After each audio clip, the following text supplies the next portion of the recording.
Lions almost pull off an amazing victory against the Dallas Cowboys on a reportedly botched check-in by number 68 who caught the two-point conversion. But there's footage of him going right up to the ref to check in to become eligible to pull in that pass. I don't know if anybody saw that. If anybody wants to explain what happened on that. Apparently, I don't know. We'll have to look into that. I saw that right before I went live, but unbelievable. I don't know if the ref sold that one or if there was something else going on and 68 didn't actually check in regardless of what he did. It looked like he reported. It looked like he reported to the ref walking up. I mean, there's video footage of number 68 walking straight up to the referee before the snap was. It's crazy. It's crazy. But anyway, week 17 questions, fantasy football questions. Some of you are disappointed that Jahmyr Gibbs didn't explode. And nobody come in here and blame Jahmyr Gibbs for not winning your championship. He carried you all year long. This is what happens. You need to have all of your soldiers in line to carry your team. When one man's down, the other guy's got to step up. That's the nature of fantasy football. There's no blaming a player like Gibbs going out doing his best. He had a big run called back. It was like a, 20, 30-yard run called back. So no blaming Jahmyr Gibbs in here tonight. We won't tolerate that. The Fantasy Football Show Week 17 Championship Start Bench Show edition begins right now. CeeDee Lamb. Go get lammed. Live from the FantasyFootballShow.com studios. It's the Fantasy Football Show.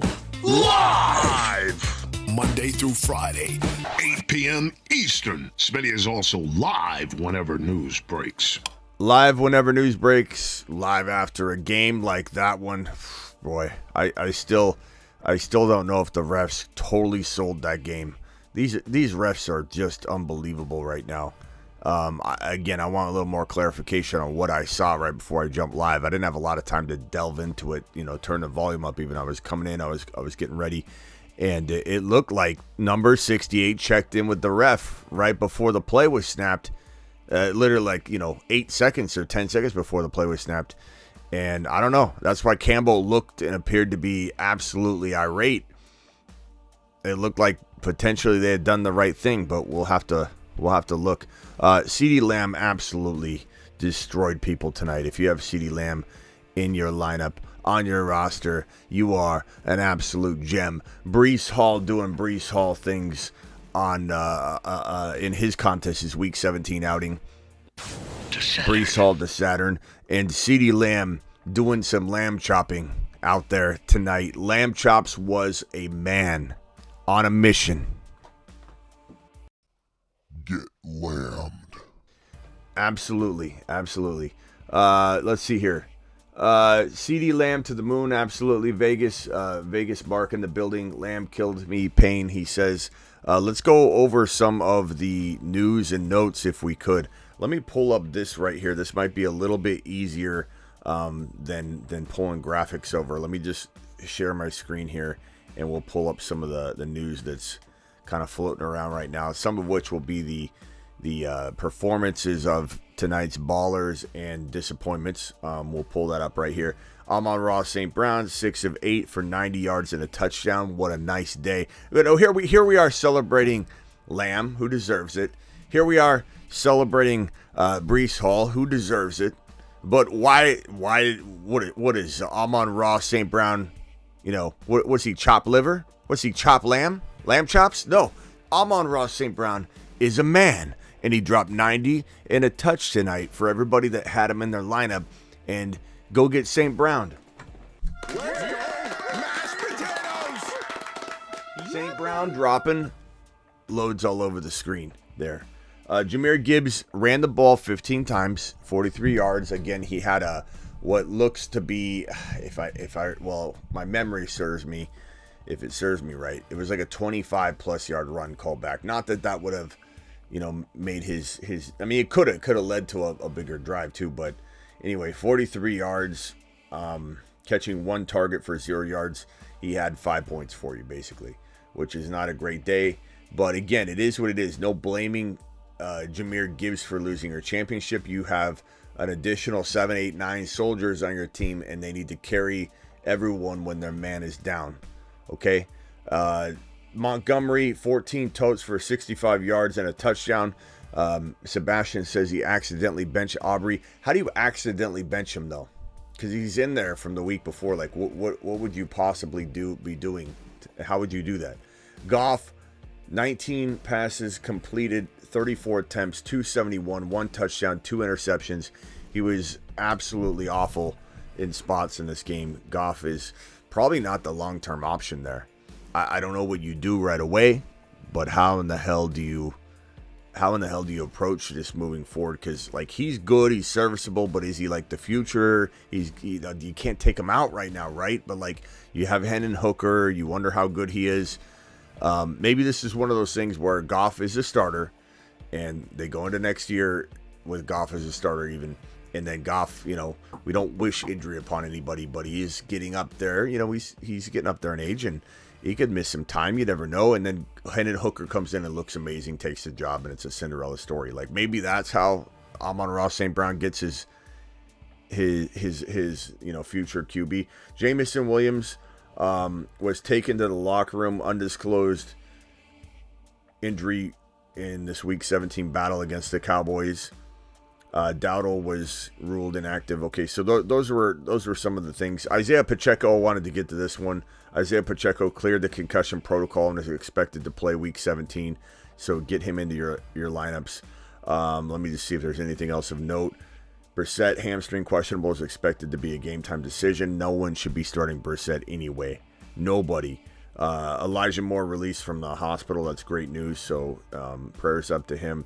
Zay Jones is questionable. You don't want to be starting him anyway. DK Metcalf is expected to play Week 17. Devon Achane was removed from the injury report. Tyreek Hill removed from the injury report. Zay Flowers questionable for Week 17. We got to a lot of this yesterday. Nico Collins removed from the injury report. Deebo Samuel removed from the injury report. And Brock Purdy removed from the injury report. Kyler Murray questionable. A lot of that information, we'll get to some of that as it maybe breaks tonight too while we're live. And hang tight on that. But I wanted to get some of that news out there, especially the Pacheco news, show it on screen, let you guys digest it, and then now your questions might be evolving around that new information. I don't know anything about Jamar Chase yet. I doubt he plays, but there's still some people saying maybe he plays. We don't know, so hang tight on that. First super chat of the evening is from DeBalt. DeBalt, you get a standing O, pal.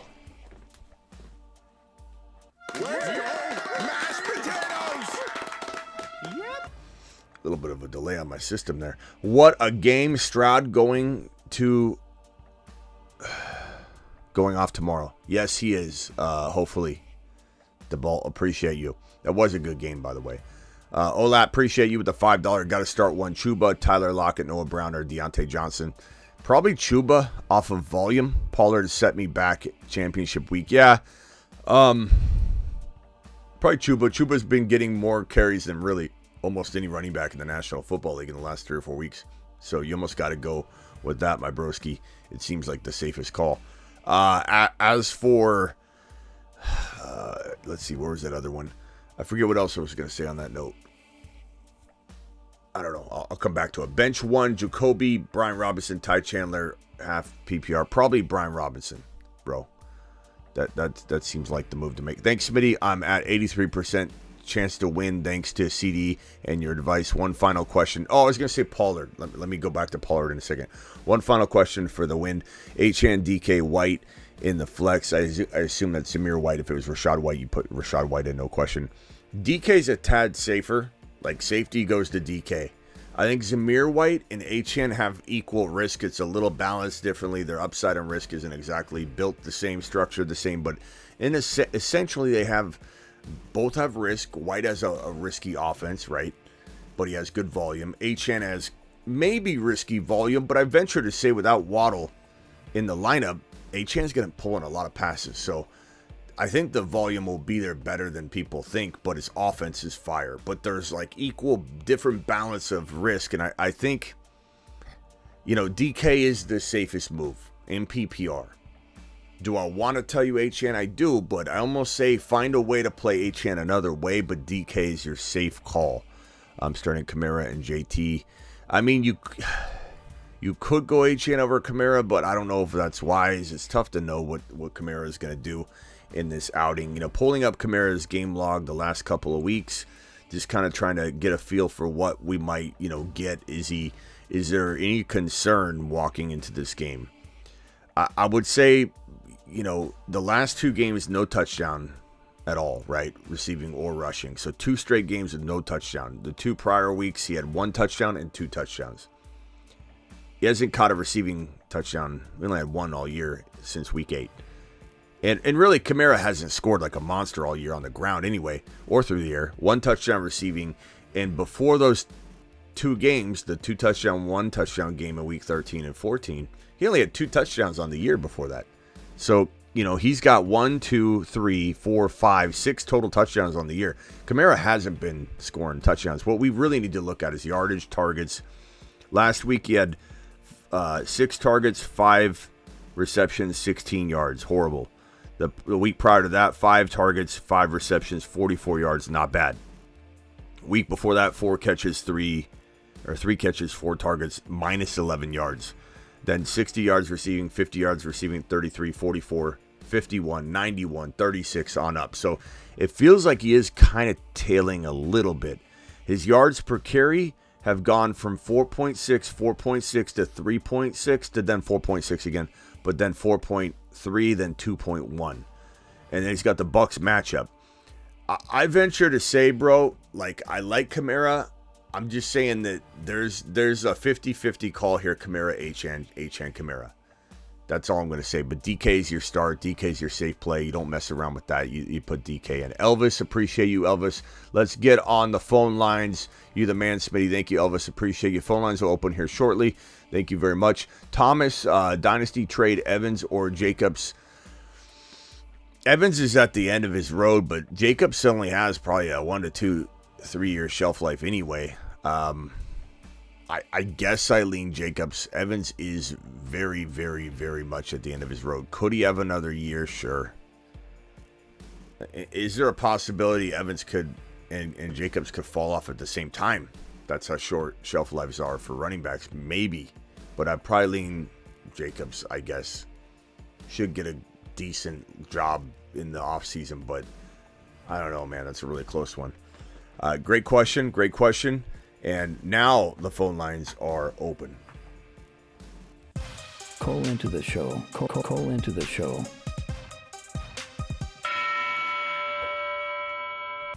Christopher Smith, highest super chat of the year. Christopher Smith, highest super chat of. Really, we're tying this end of the month into next month, so of the next month and a week. With a $100 hauler. Perps had 99 prior to that. I've got them both on the screen, as you can see. Call into the show. Call into the show. So thank you, Perps. Thank you. Appreciate you both. Let's go over to Daniel. Let's go over to Quiet Daniel. I don't know why we call you Quiet Daniel. Let's find out. You're live. Hey, Smitty. Hey, I got a question on defense. Do I go Denver defense against the Chargers or Falcons defense against the Bears? Denver defense versus the Chargers. Falcons defense against the Bears. That's tough, bro. I mean, with Russell Wilson in this situation, I don't really know what to expect, to be honest, man. I don't think anybody does. I think someone would be lying to you if they are like, yeah, I really have a good feel. I don't have a good feel of what's going to go on with this Denver game. It's at home. The Chargers are cheeks, bro. Does Keenan and Josh Palmer being out help? I mean, it all helps, man. It all helps. The reason I say this is I think that there's potential on both sides, but at the end of the day, like, the Chargers proved to us that, you know, you play D against this team, you can score massive points. So I would just roll with the punches, bro. At this stage in the game, Denver at home, no weapons. Eckler not looking like he can solve the problem for him. You know, I think they do try to run him. I think Eckler could do okay, but I'd probably go Denver. I'd take that swing. Denver? Yeah. Denver. All right, Smitty, that's all. Thank you. Appreciate it. Yeah. All right, later, bro. Appreciate you. All right, let me go over to Sebastian. What's up, Ed Guy? You're live. Yo, I'm gonna clarify the lineman situation because that actually was the right call looking at the film. So they reported the guy on the right side, he was number 70. He was an offensive lineman, but he was lined up at the tight end 1 position, 3 slots away from the center. Number 68, Taylor Decker, he was lined up at left tackle, but they reported 70 as eligible at the same time to make it look like that. But he was lined up in a left tackle position. I'd have to look. I don't necessarily. I can't refute what you're saying because I didn't have time to as I was preparing for the live stream. All I knew is when I walked away, it was like they were showing video footage of it of 68 walking up, 70 walking up. They both walked up at the same time. Some people are saying what you're saying, and some people have a little different spin to it. I don't fully pretend to have all of it, figured out yet. Basically, it was the right call. That's what some people are saying, but there's other people trying to say, and I haven't had a chance to look at it all. Like I said, I went live immediately, so all I saw was that video footage. But yeah, I am seeing a lot of people say it was the right call, ended up being the right call, but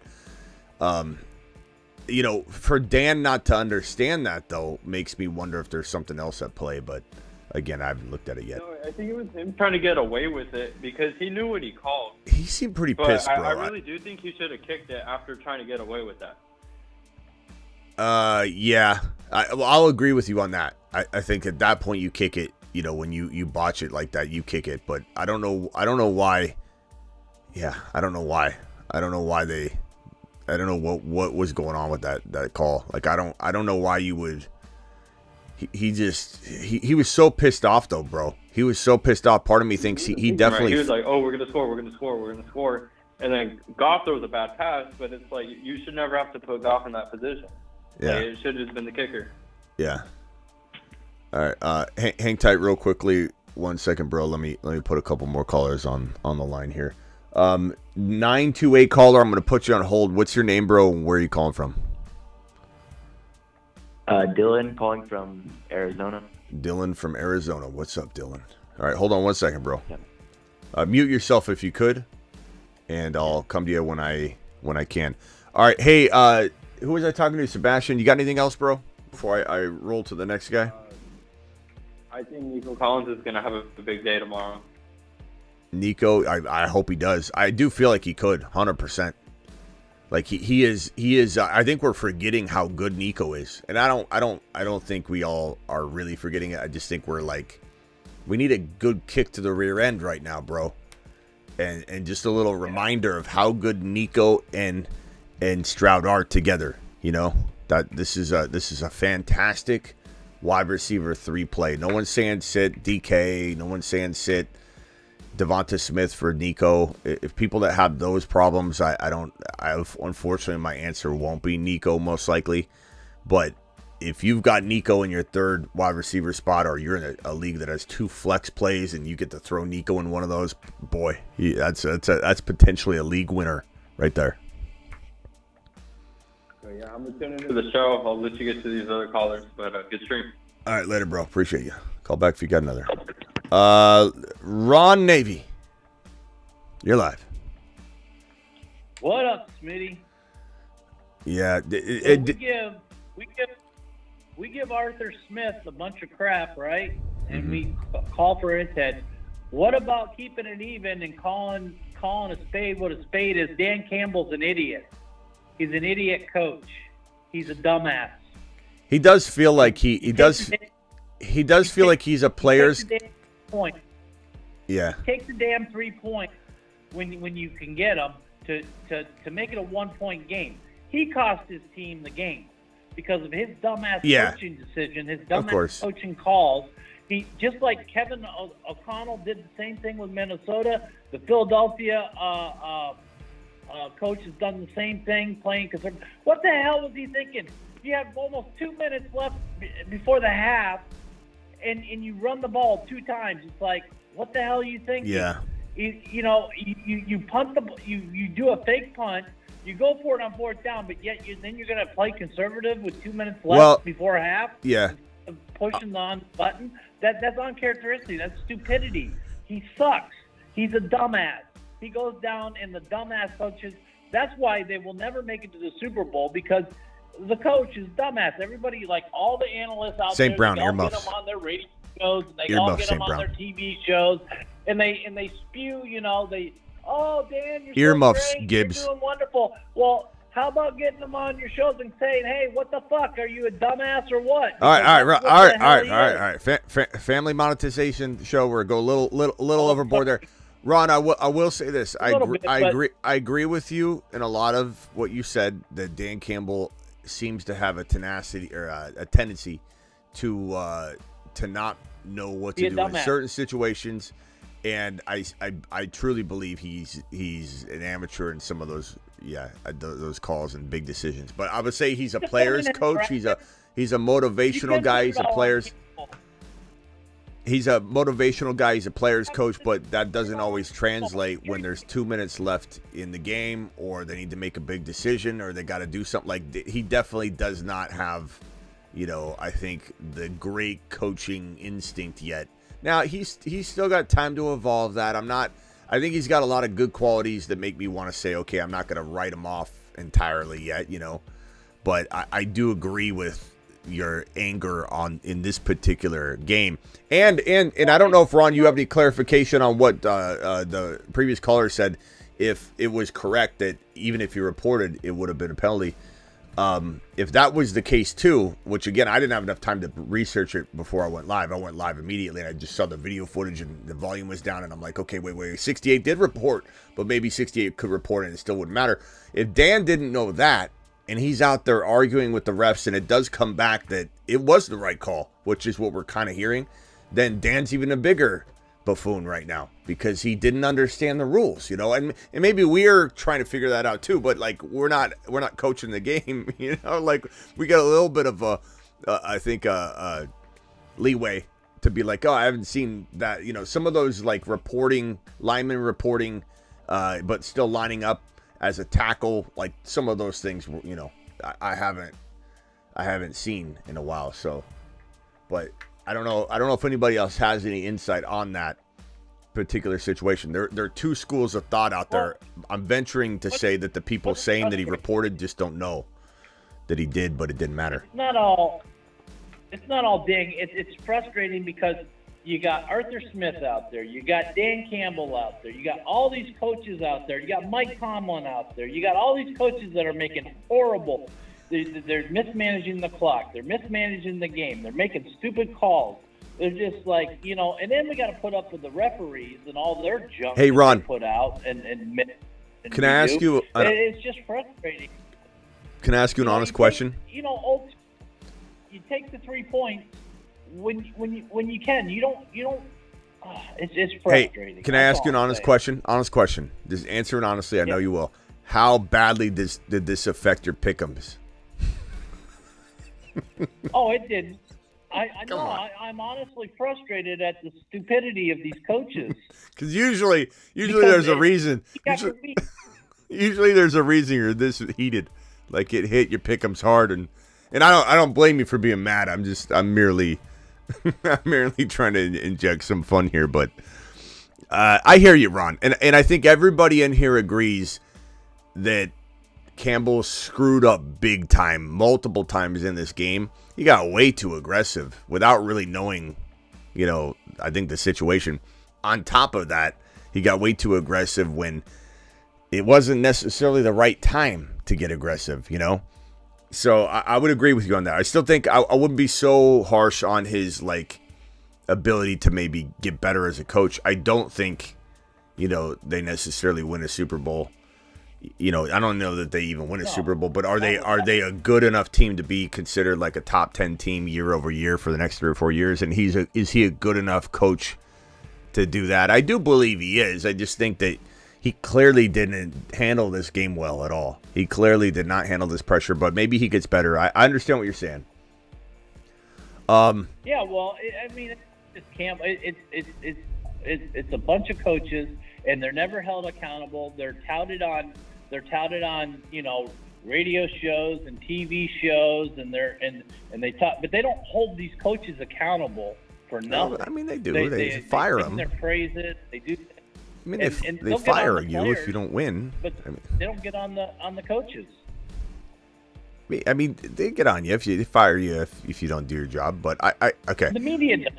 They have their little darlings and their little favorites, their little cliques, just like everybody else.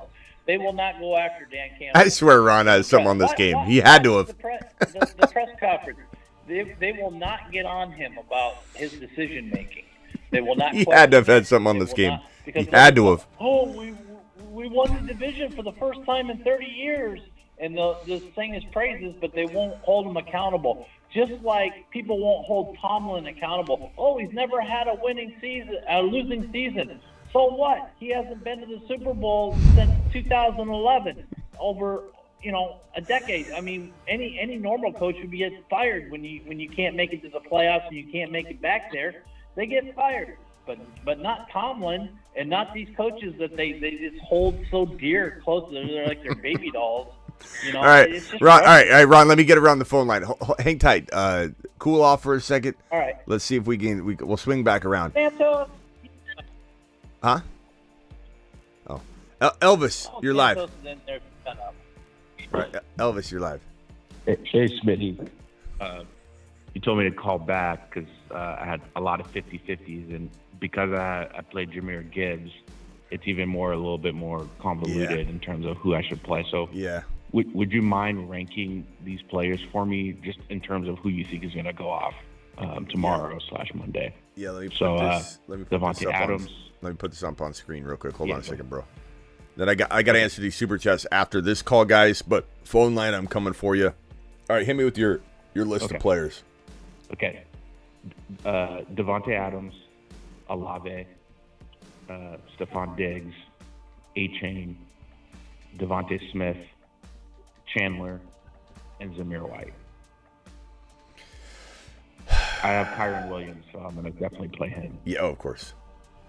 Okay, so I probably would say, look, offense limitations make me say you're up. I mean, Adams could have 115, 2 touchdowns any given day, but when your offense only throws for, 96 yards the other day, or what was it, 105 or whatever it was, it's hard to really count on Adams in this conversation. Carr has thrown 3 TDs in back-to-back games, so Olave's in this mix. Diggs probably gives you how many can you start? I can, out of the list I just gave you. Yeah. 3. 3. Okay. 2 receivers and a flex. 2 receivers and a flex. I'm gonna probably say, okay, so if it's 2 receivers, that's easy. Then I'm going to Olave and Diggs. That makes my decision a lot easier. As much as I love White, again, like Adams, they're in the same offense. There's some offensive limitations that I think put a little bit of a cap. I mean, 150-plus yard rushing affair out of Zamir White obviously is not that capped. But I just think there's the potential for the offense to cap Zamir White's ability to do what I think Achane can do. You're running the risk of getting another Jahmyr Gibbs performance out of Achane. Of course, you need to understand that and accept that. But at least Diggs gives you that big 2 TD, even though he's done nothing. He gives you that upside. Achane gives you that upside. And Olave gives you that 100-plus yard upside. And then, like I said, Carr throwing back-to-back games with 3 TDs.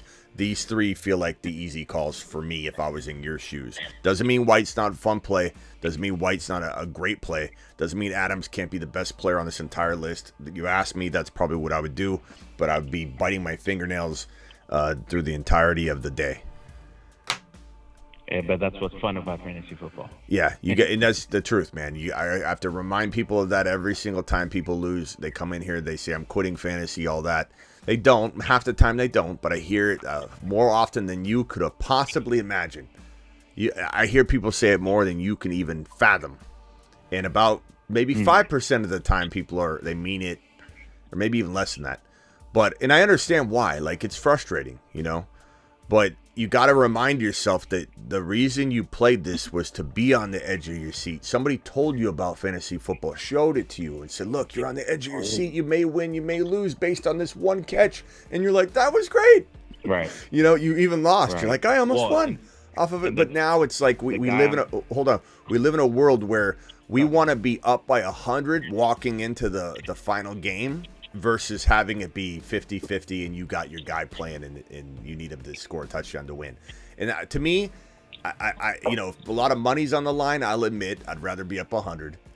But if it's more about the, you know, if it's a small prize or whatever, and I'm not even that worried about it, honestly, I'd rather it be a fun day. Yeah. Well, the thing is, the guy that I'm playing has CD Lamb, and just watching that linebacker just completely just sell the farm on the sack that should have been a safety, and just allow CD Lamb to get that 92-yard touchdown. That's what fantasy football is all about. That little play right there. Yeah. Good times. Good times. I mean. Well, quick question before you get off. So in terms of A-Chain and Devontae Smith, where are you at with those two specifically? Because it seems like those two are kind of out of my list.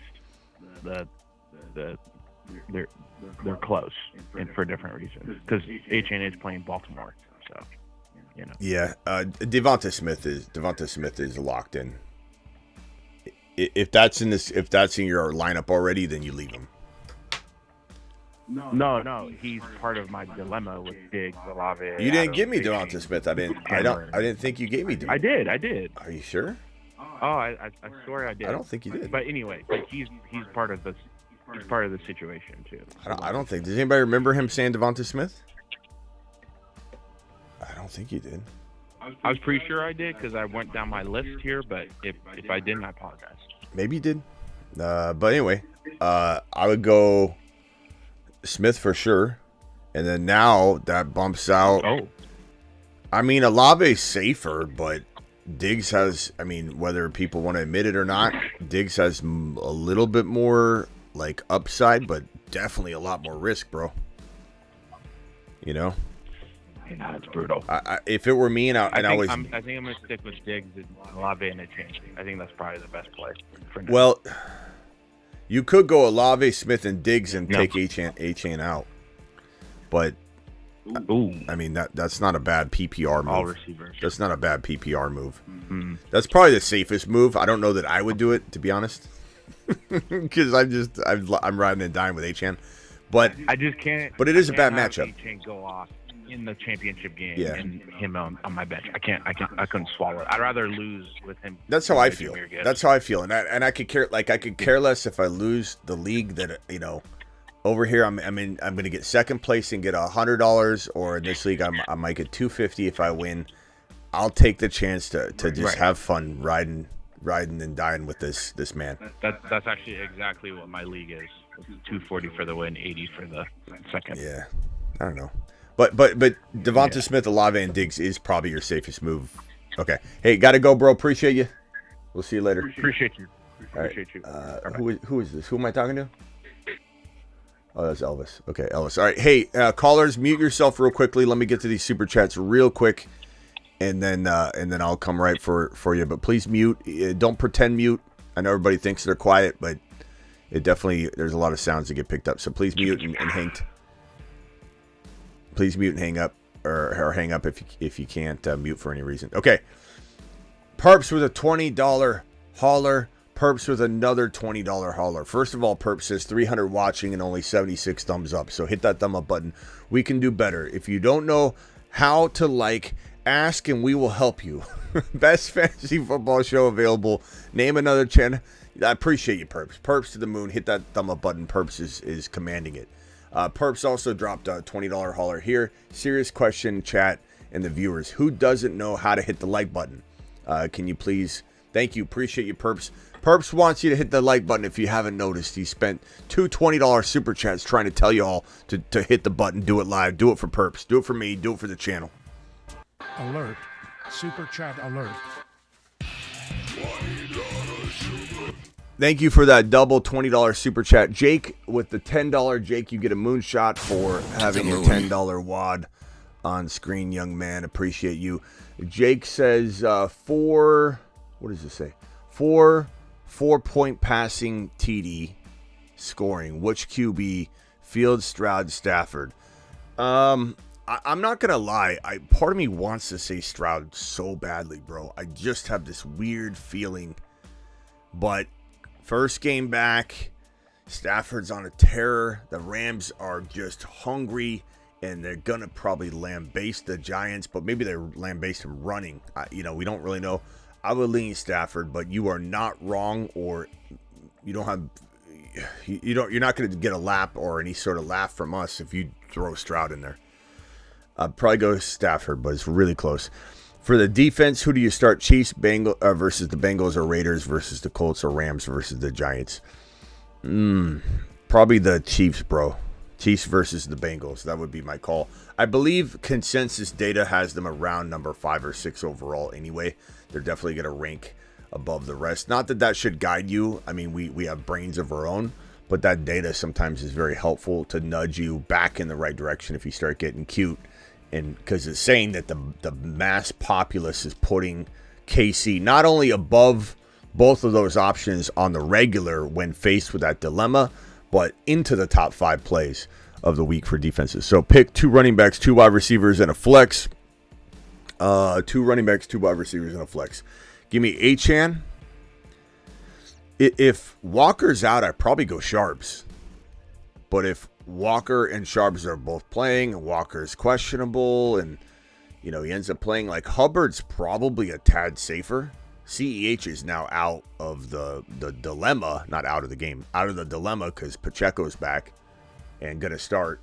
But Hubbard's quietly been, I think, in the top, 1 to 4 for carries the last, 3 or 4 games. It's been crazy, but he's been doing awful. He's just been getting volume and doing okay. So I'd probably say Achane and whoever's starting for Seattle. I don't think I could put Walker on the bench if he's playing over Chuba, but Chuba certainly could. If you got a vibe about Chuba, put him in. But if Achane's starting, then I love that play. So those would be my 2 RBs. My 2 wide receivers are going to be Flowers and probably Myers, assuming he's good to go and everything. And then now I get the flex callback. I don't think I'm going Deontay. Thielen's tempting. He could be your steady what though? What is he really at this point? He's not really steady. He's been up and down. I would go Hubbard. I would go with my Seattle running back, whoever's starting, and an Achane, and then go with the 2 wide receivers, Flowers and Myers. And if you want to get Thielen in there, swap out Myers and Thielen because Myers plays in an offense that I don't think is all that exciting. So I don't mind that at all, but I wouldn't be swapping out the other players. Thank you for the super chat. Nick, I currently have Puka at wide receiver 2, Pittman at flex. I have Zamir White and Jamar Chase on the bench. What do you think? I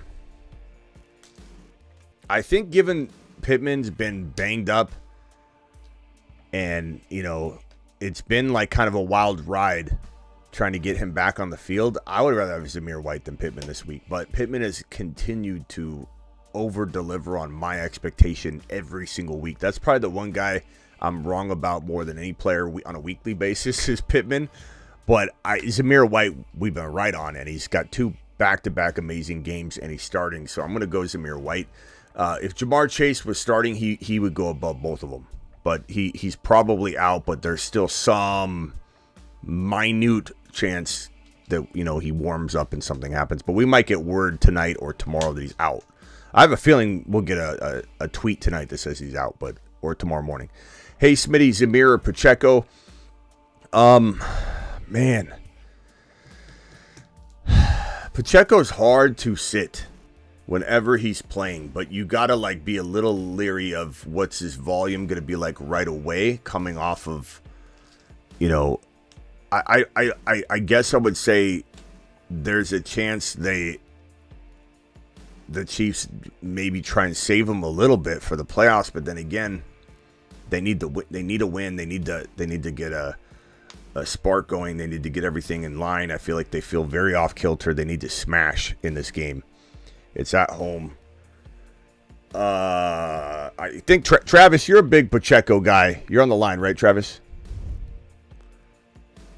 Yeah, I'm here. Are you going Pacheco or are you going Zamir?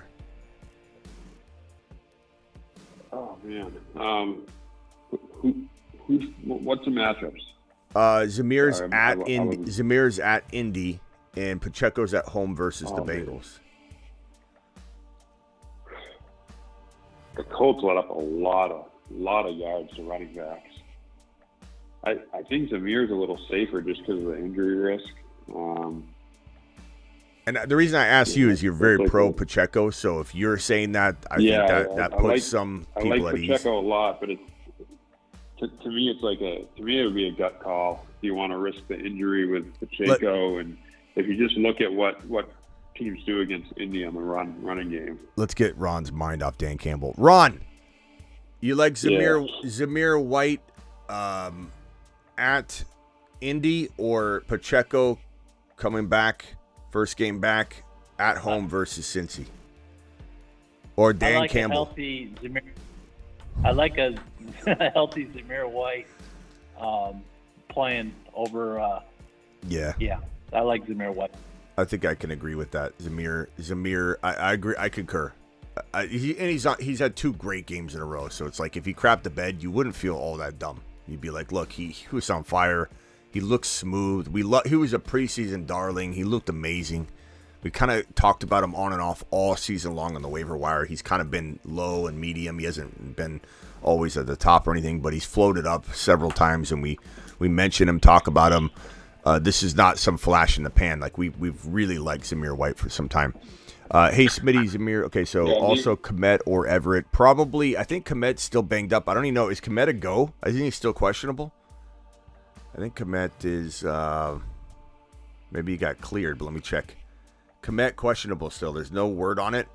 I would say give me Everett until you get the word, and I'd have to hear something very convincing to say, okay, Kmet's not going to be limited or anything like that. So I would say Everett, but that's tough. And I think that the Chargers, as we talked about, are going to get blasted to pieces, so they'll be throwing from behind. So I imagine Everett's going to get a lot of targets. So that's probably the way I would lean, but anything can happen, bro. Trust your gut. And Kmet, I guess if there's some convincing, Kmet has way more upside, though, but if there's some sort of convincing, like Kmet's going to be fine, he's active, he's fully expected to start, and there's no talk about limitations, because DJ Moore's banged up, maybe Kmet is the better play, the better swing. If you need a big swing, you want 100 yards or something, you want a touchdown and 50 yards, I think Everett's going to get you like 7 points. So if you need something bigger than that, you're down. You played against CeeDee Lamb and Breece Hall. you better go with Kmet. But that's my advice there. Pick 2, JT, Zamir White, Swift. I'm going to go with JT and Zamir White. I do love Swift, but Swift, as I said earlier in the week, he could have a really amazing game that's 9 points, and you walk away from going, I felt like he was a baller tonight, but it's because he gets no receiving work. And so, which we thought would be the opposite, right? At the beginning of the year, because we're like, this is a pass catching back. But it's like, they run him a lot. He's running smooth, gets you 90 to 100 yards, and you're really getting 9 or 10 or 11 points, where I think you're going to get way more out of Zamir White probably. And Eagles, Rams, I'm going to go Eagles. I think the Eagles are going to potentially, like I said, really make a statement in this game. But trust your gut on that one. Baker or CJ Stroud, I'm going to go CJ Stroud, but both are very, very good plays. Facing CeeDee Lamb and his 33 points, I would definitely go Stroud. Stroud's going to get you probably more upside anyway, and you need that, so I think it's a good pick for you. Pick 1, flex, Chuba, Reed, or Lockett. Reed's a little bit safer. Actually, Chuba's safer, but he's, like I said, getting massive carries. And this might be the game the Carolina Panthers, another game the Carolina Panthers can look pretty good in and think they're all tough and this paper tiger at the end of the season when we all know their team's not ready. And I think they could have a good, successful day. But I would say give me Jalen Reed. As long as Jaden Reed is healthy, go with Jaden Reed. I think he's a mini Deebo Samuel. A touchdown seems almost like a lock for him every week. So half PPR start Goff times Gibbs versus, I thought you were saying times Amon-Ra, bro. Goff and Gibbs versus Amon-Ra. Start Achane or Chase from behind. Chase is probably not playing, bro. If he was to suit up, you play him. But I think he's not playing, so your decision is made for you. And I think Achane gives you a big swing. So I don't mind that at all. Let me get these 3 super chats out of the way, and then we're caught up, and then I'll go to the phone lines. Sleeper just said Raheem is out. Achan over Connor. Did they really just report Achan out? Yeah, it came across. Yeah, it came. I mean, not Achan. I'm sorry. Raheem Mostert is out. Mostert. Oh my god. Yeah, it says he's out. Tom Pilaresso just however he says last time. Yeah, he said that he's inactive for Sunday's game against the Ravens. I'm not wishing injury upon anybody or celebrating injury. Maybe he's resting, just get his wow. Let me put that on screen if I can find it real quickly and put it up just so I have the actual report. But Mostert out. Achan to the moon. Oh man, all these Achan haters are gonna come in and go, well, I know he still has to deliver. I just dropped a link in the live chat. Yeah, I don't know if it'll actually show that link. It'll show it to me maybe, but it definitely quarantines your links. But let me look and see if I can pull the link up and put it up. But man, that's amazing. I don't see Shefty reporting on it yet. Has Shefty reported it yet? No, it's bases off of rap sheet. So Ian reported it. I almost feel like ending this live stream to just start a new one because I like when these things are compartmentalized. But maybe I'll do one at the end of this. I don't know, but oh man! All right, let me see if I can refresh this. I see nothing but Cowboy stuff right now. I don't see anything yet. They're still talking about the end of this game. It's kind of saturating everything. Nothing yet, but I will put it up on screen. But okay, I'll put it. I believe. Okay. Palacero. Let me get Palacero's. Come on, Shefty, get with the program. Palacero. Schefter's putting out news too. He hasn't put out the Achan or Mostert yet. Yeah, Todd Palacero. How do you spell Palacero? Am I doing it wrong? Tom, right? Tom. It's Tom. Tom. Sorry, Tom Palacero. Tom. There it is. It's PELISSERO. Yeah, I got it. I got it. Here it is, ladies and gentlemen. Totally confirmed. Not that I don't trust the people on the phone line here. I mean, obviously we've got it more than comfortably confirmed by everybody on the phone line versus just like one person. But I want it on screen. I want everybody to see this glorious piece of news. Not because we're excited that Mostert is sitting with an injury or anything, but just that we want him healthy for the postseason is what we really cheering for. Achan, ladies and gentlemen, is going to get some volume. And I know Wilson will be used a little bit. Nobody get their panties in a bunch if there's a 50-50 divide, because that's the way that this offense works. Not to mention, half the time that Wilson was in the game last week, Achan was in the slot, and people just didn't. They're box score bobbies. But Achan to the freaking moon. Hold on a second, guys. There's something over here. There's a delivery. Hold on. Can you guys wait? There's a delivery. One second. Bring it back, boys. Bring it back. Lower Achan, please. Set him right down in my lineup. Nice and easy, fellas. Good. Right there. That's perfect. Perfect, ladies and gentlemen.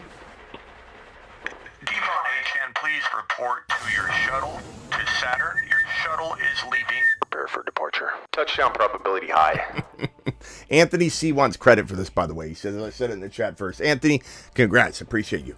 Okay, so, wow. That doesn't change much of my advice because I've been saying Achan the whole time, but a lot of you might have to re-ask some questions because you didn't put him in there. Thank you. It's going to be hilarious if he wins leagues, though. And shout out, it's just going to be funny. Shout out to Al for dropping the super chat to I know some of you guys were trying to tell me when I was rolling, and Al was like, hold on, let me super chat this man and let him know. Anthony Anthony said Mostert isn't playing Achan to the moon. This was a long time ago.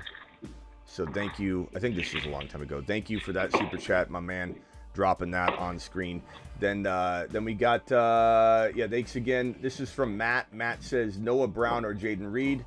I'm going to go Reed, but I really like Brown this week now that, and if everybody can mute real quick, there's a lot of noise. Somebody's putting dishes away or something. Just mute if you could. It picks up really, really easily. I'm going Reed, Dalton Schultz, Goddard. I'm going Schultz with Stroud back. And Matt, you could go either way. They might all score the same anyway. They're all really, really close calls. This one right here, pick 2, Achane, Connor, Eckler. Oh, I'm sorry. Did you ask me that in your original? Achane and probably Connor. Eckler's a hard to sit, but I think with Connor likely to get good volume. And then the final super chat, are you doing a draft tonight? I don't know yet, Luke. I want to very badly, but there's a lot of questions and I don't know. I'm not sure. Maybe at the end we'll do one. 50 gifted memberships by Perps, dropping a wad. Let's send Perps to Saturn. We have to have a new open emoji at this point, and so I'm definitely going to fill that. Perps, thank you so much. We've got a few players we need to get into the emoji group, and so thank you for that. We got to put, I think Lamb isn't even in a spot because we had to rotate. I think one time we rotated him out to just get a new face in, so Lamb's got to get back in there. I know we were doing the Lamb emoji, and we thought that was good enough, and we wanted to give another emoji another player a chance to have an emoji, but he needs his own emoji back. That's not fair. Okay, let's go around the phone line real quick. While you're here, Travis, did you want to ask a question or say anything, and then I'll go to the next caller? Well, I was going to say, like, some people may not get a chance to re-super chat or re-ask questions. Would you say now, as long as it holds an 18 starts, that aside from, a few guys, McCaffrey, Kylan Williams, Rashad White maybe, besides like 3, 4, 5 guys at the most, 18 is the answer if they're asking 18 or someone else? Yeah, I mean, Mostert out. I'm going to put that right here so everybody knows. Yeah, I mean, like, so for me, and this isn't just because of this news, like, a couple of the questions where somebody was like, hey, do I start so-and-so? And I said, yeah, probably DK safer, or this guy's safe. But I told, as you heard me tell the guy before, I was like, but I probably wouldn't do that. I'm going to go Achane, but I'm living and dying with Achane. I'm riding and dying. So none of my teams are changing at all. Achane's in every single one of my lineups, and I've got them in like 80% of my leagues. So, but for some of you that might have a DK Achane dilemma, yeah, this news right here definitely puts put some cloudiness around that decision. I would say like Kamara, I'm going Achane over Kamara now, given Kamara's kind of been a little bit sketchy, but I want to start both of them. Like if anybody's got Kamara and Achane, you kind of almost need to play both, or you just got glorious, decisions and you're playing in a grandma league. But I don't know, man. Like one example, ETN or Achane. Achane. Right, and I'm looking at consensus here. It's CMC, Kyron, Rashad White, ETN, Cook, JT, Kamara. Well, yeah, that's consensus data before that news. I wonder, where Mostert or where the Mostert news is going to move Achane. Achane probably goes into the top 5 or 6, maybe. Yeah, maybe it's top 8. I think some people are a little conservative on it. They're like, oh, Wilson. Somebody's a hater that doesn't own him when their first response on this is going to be Wilson. But he loves Wilson. Yeah, Wilson's going to play. We want Wilson to play. But Achane might get 18 carries, Well, like, one good question is, like, he's got to move ahead of DeAndre Swift now, who's a top 10 by consensus this week. Mm-hmm. All right, hang tight. Would you agree?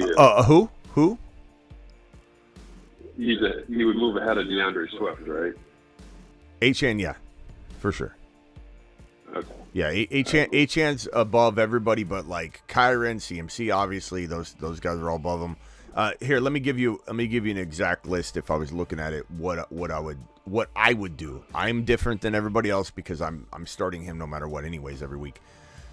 One could say Rashad White's still ahead of him. Past that, bro. Past Rashad White, Kyron Williams, and Christian McCaffrey, I don't think ETN's a lock over Achane. I don't think James Cook's a lock over Achane. I don't think Jonathan Taylor is. Kamara, Swift, Barkley, Bijan, Pollard just was in the top 12. Obviously, that wasn't a good play. Breece Hall has already played. He's going to finish probably ahead of everybody. But Yeah, I mean, he should finish as a top 5 running back play. I mean, other than Rachaad White, Kyren, and McCaffrey, Achane should be in your lineup above all of those players. So if somebody comes to me and says, hey, Smitty, would you start Kenneth Walker or Achane? I'm going to say, do you have Christian McCaffrey, Kyren, Rachaad White? Okay, those are the only guys I'm starting over Achane. So, yeah, that's how I feel about that. Yeah. Even with receivers, too. I mean, I guess you're going to be starting your good receivers in your top spots anyway, so that probably takes care of it. Yeah. All right. Hey, let me get to hang tight, Travis. Sit right there. Get him. Yep. Who was here the longest? Let's see. Dylan called in a while ago. Dylan, you're live, and then I got to go to Marsman Rock Out because he's a Marsman. But Dylan, you've been sitting. Marsman Rock Out. You okay if I go to Dylan real quick? He's been sitting there for like 87 years. Yeah, that's fine. And he's new. Dylan, what can I do for you? You're live. All right. So I got a question about my flex because I got Jordan Addison in my flex. If you say Achane, I'm going to hang up. No. Okay. My only other option really is Cole Kmet, but he might not play also. Because if I play Jordan Addison, I don't have anybody else to substitute if he's all of a sudden not playing. I think he's probably playing. Hold on a second. Let me just make sure and check on Addison. But I think Kmet is more questionable than Addison.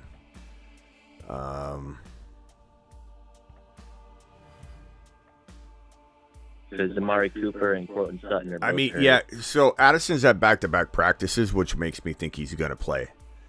So here's my advice. Here's my advice to you, bro. Can you pick up Osborne? No, I already used all my ads.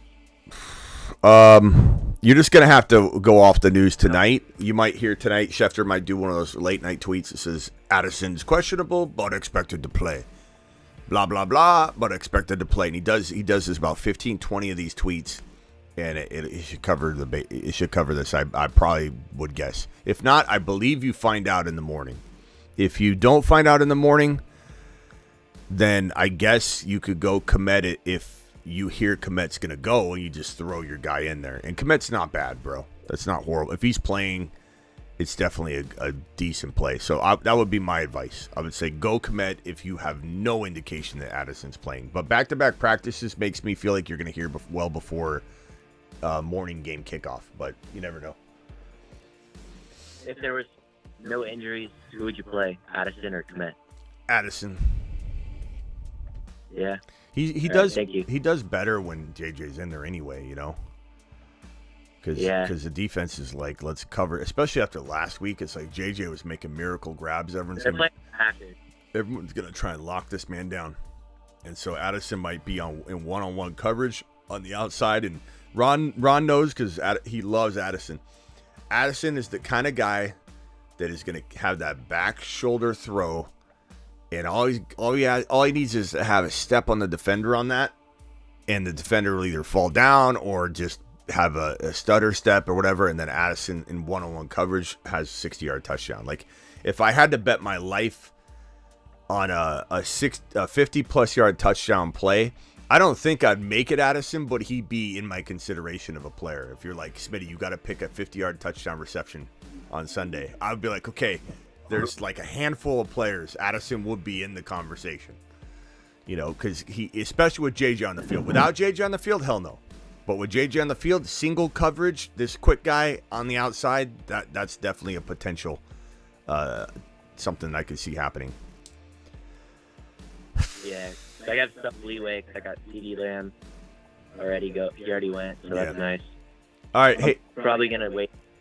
You're probably going to what? Probably going to wait until game time at like 11 and see like if that's going. Yeah. But thank you. You got Lamb tonight? Yeah, Lamb scored me 60 because we have bonuses in our league. Oh, you scored. You had Lamb. You Lamb somebody else. Okay. Yeah. Nice. Yeah. Nice, bro. All right. Hey, appreciate you, Dylan. Later. Let me get these super chats out of the way. I'll be real quick. Pick 2, Kupp, White, Pittman, or James Cook. I'm going to go Cooper Kupp. And honestly, it's kind of a tie between Zamir White and James Cook. James Cook is tough to trust. I mean, I know a lot of people love him, but like White's delivered 2 back-to-back elite games. I don't know that we could really say for sure. And Pittman's still in the conversation. I'd probably say, chat, vote on this one, please, in the chat. James Cook or Zamir White. I would lean toward James Cook and Cup, but barely. I love Zamir White, and I could easily be influenced in the other direction, just so you know. That's how close it is. If the chat overrules me, I will go with what I will actually change my lineup if I have this scenario, because my chat is the best chat in the biz, bro.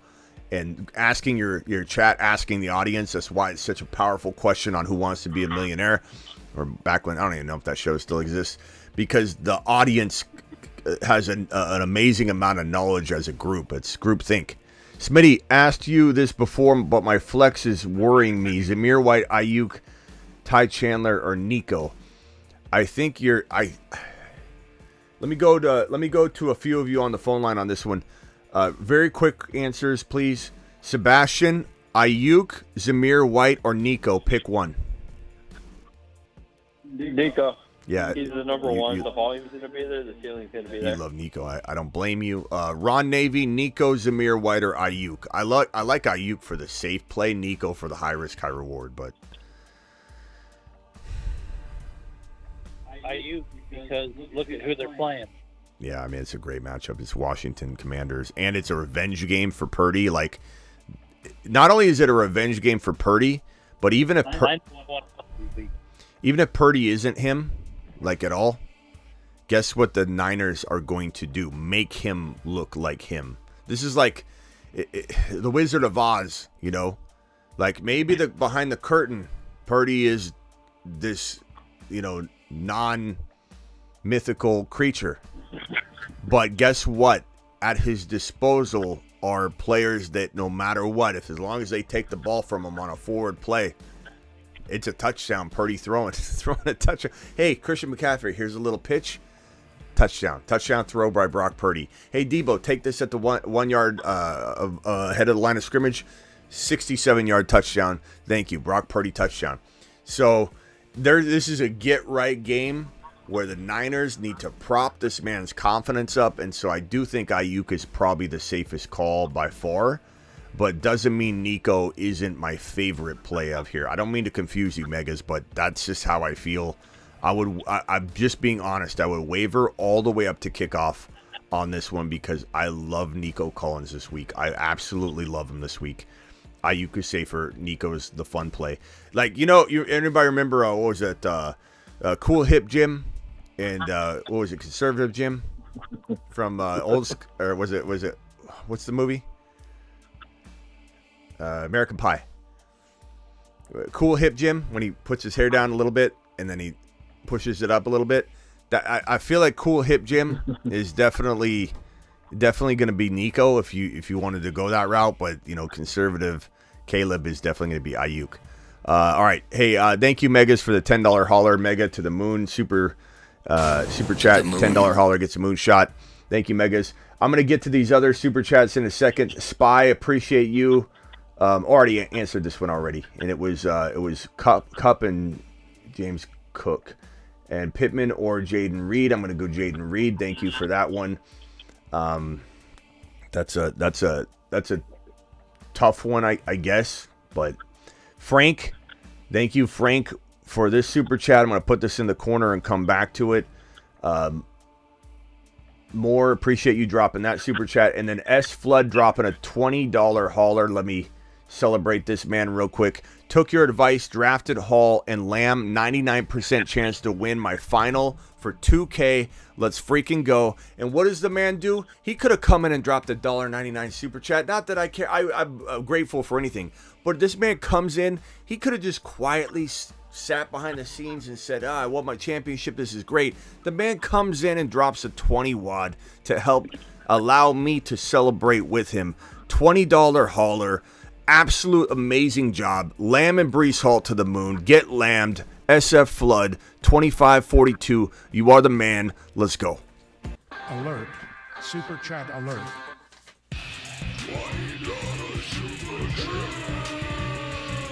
Unbelievable. I love hearing these success stories, man. 99% chance to win, and he didn't play Sunday. It's amazing. All right. Who's not gone yet? That's been sitting there forever.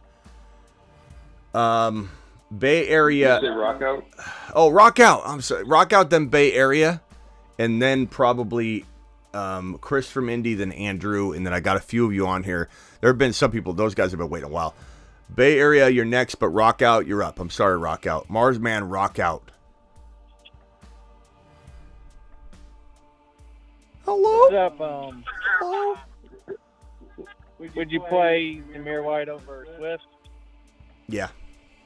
Because like I said, man, like, do you think Swift had a good game last week? Didn't he have a good game? Like, he looked good. It was a fun game to watch him. He played well. Yeah, right? decent. He played, but you came away going, Swift looked good. And he had 92 yards and a touchdown. He still only had 15 points. You know, it's like, you know, you just look at it and you're like, he was running back 14.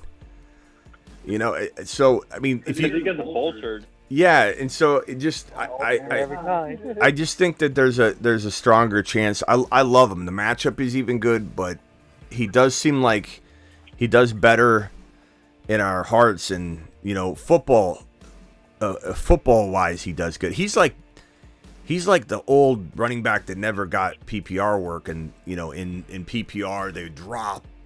And then on PPR, they'd be top 5, but they'd be number 15, running back 15 or running back 5, depending on PPR. Remember back in the day? Now everybody catches passes, so there's no real big difference between, you know, Derrick Henry slightly, but even he's catching balls these days. He's throwing touchdowns too. So I would say give me Zamir, but it's really close, Rock Out. It could go either way. The offense for the Raiders is very limiting, and if they phase out the run somehow, it'll be interesting how much they throw to Zamir. How many targets does Zamir had the last 2 games? Let me pull that up. That will help me determine what. Because if he's safe that direction, yeah, 4 and 1. So for the week prior, but guess what? For 16 yards, 4 targets for 16 yards. Last week, 1 target for 0 receptions too. So if they get up big. Or I'm sorry, if they get down big, and Indy's capable of doing that. This is not a Raider team that's going to just absolutely crush them just because they've been playing very well lately. Their offense has been putrid. So if Indy can get off to a big lead or something, like what happens to Zamir White? So in that case, I like Swift a lot, but the same thing could be said for Swift if he's not catching the ball. But I think they would throw to Swift, but they just don't need to. I go Zamir. Barely. Yeah, that's what I'm thinking. Barely. All right. I go Swift. Ooh. Whoa. Ron Navy. Oh, Ron. Right. Isn't this the guy? Isn't this the guy that scream at me in the offseason about? This week, I play Swift over Zamir. I play Swift over. You're going to hate this, but I play Swift over A-Chain. A-Chain's got to face a tough Baltimore defense. Who's A-Chain? Number 1 defense. Who's A-Chain? A-Chain. You mean A-Chan? Yeah, exactly. A-Chan. A-Chan, however you want to pronounce it. I play Swift. Swift has got he's getting the rock. He got it 20 times last week. He got it 18 times the week like this before. version of Ron. Yeah, I'm playing Swift.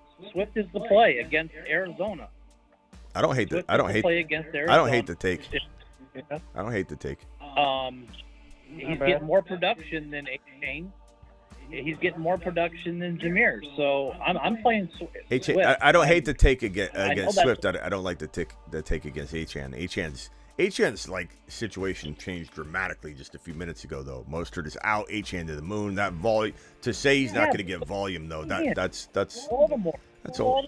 So well, look at playing Baltimore in Baltimore. Baltimore gives up a lot of yards to elite running backs. So if you don't think he's an elite running back, then I get it. But I do believe he's an elite running back. So I'm gonna say what Christian McCaffrey did against him. I think A-Chain can do against him too.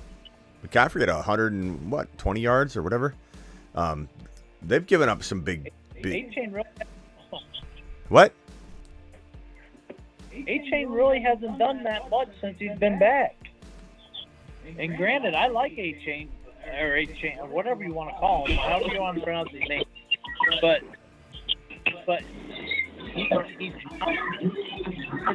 Who in the hell just unmuted their phone? It sounds like you're at the state fair.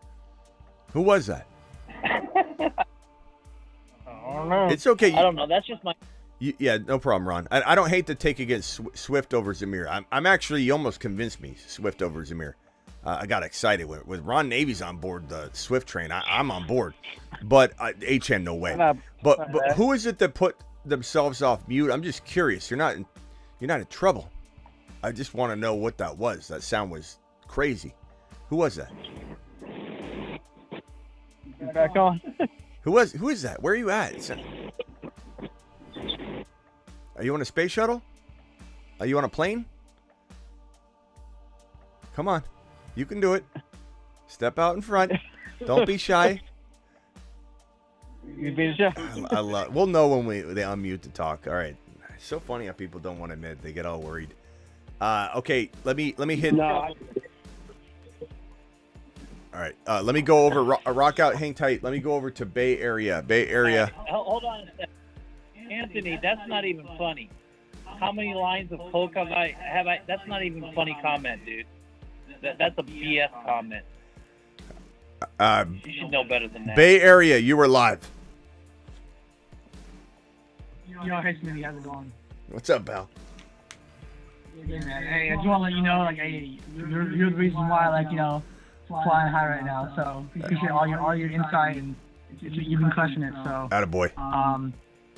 I got really fortunate, obviously, with CeeDee Lamb tonight, and I also had played Cleveland defense on Thursday, so both of them really worked out. What's your percentage chance of winning? What's the system saying? Right now I'm at 75%. Yeah, you're flying high. You are flying high, bro. Nice job. Congrats, man. Congrats. Tell everybody. Tell everybody. Let them know where you watch your content, bro. Don't be bashful. Of course. Yeah. Of course. The Fantasy Football Show. Attaboy. Okay. What's your question? My question is this. So, obviously, I lost T-Law. That was like bringing me everywhere. So, of course, T-Law's out. So, I had Jake Browning, and then I had Derek Carr. But I'm leaning with Derek Carr. I wanted to hear your thoughts on where we could go. And I have a couple other, scenarios, too.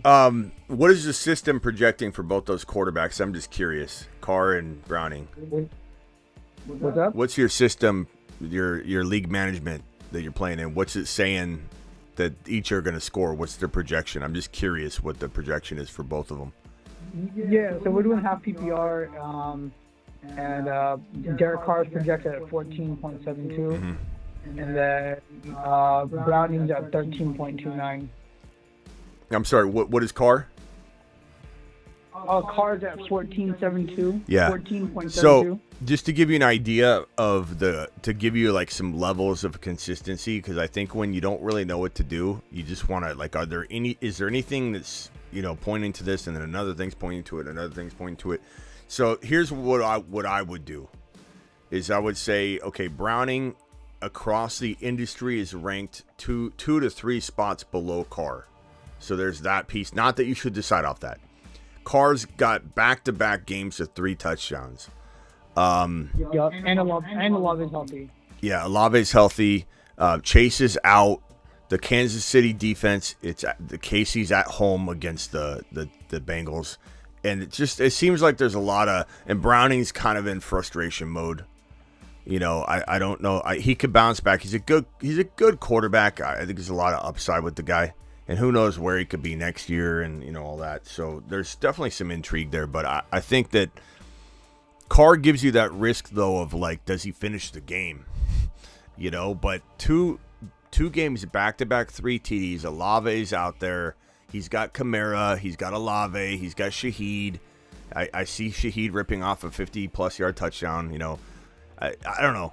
I'm going to go Carr, and then all the data suggests it. Your own league management software is saying that Carr's the start. The consensus data says Carr's the start. The matchup, in my opinion, is much better, even though they're both considered C matchups for the most part. If you look at some data, Casey's ranked as a top 5 defensive play this week across the board in the industry. So, like, all those things combined make me say, like, give me one positive other than just, like, a gut feeling. That I would go Carr. Yeah. Obviously, it's Chase was in, and maybe like be a different swing, but yeah, I think Carr's definitely a smarter play.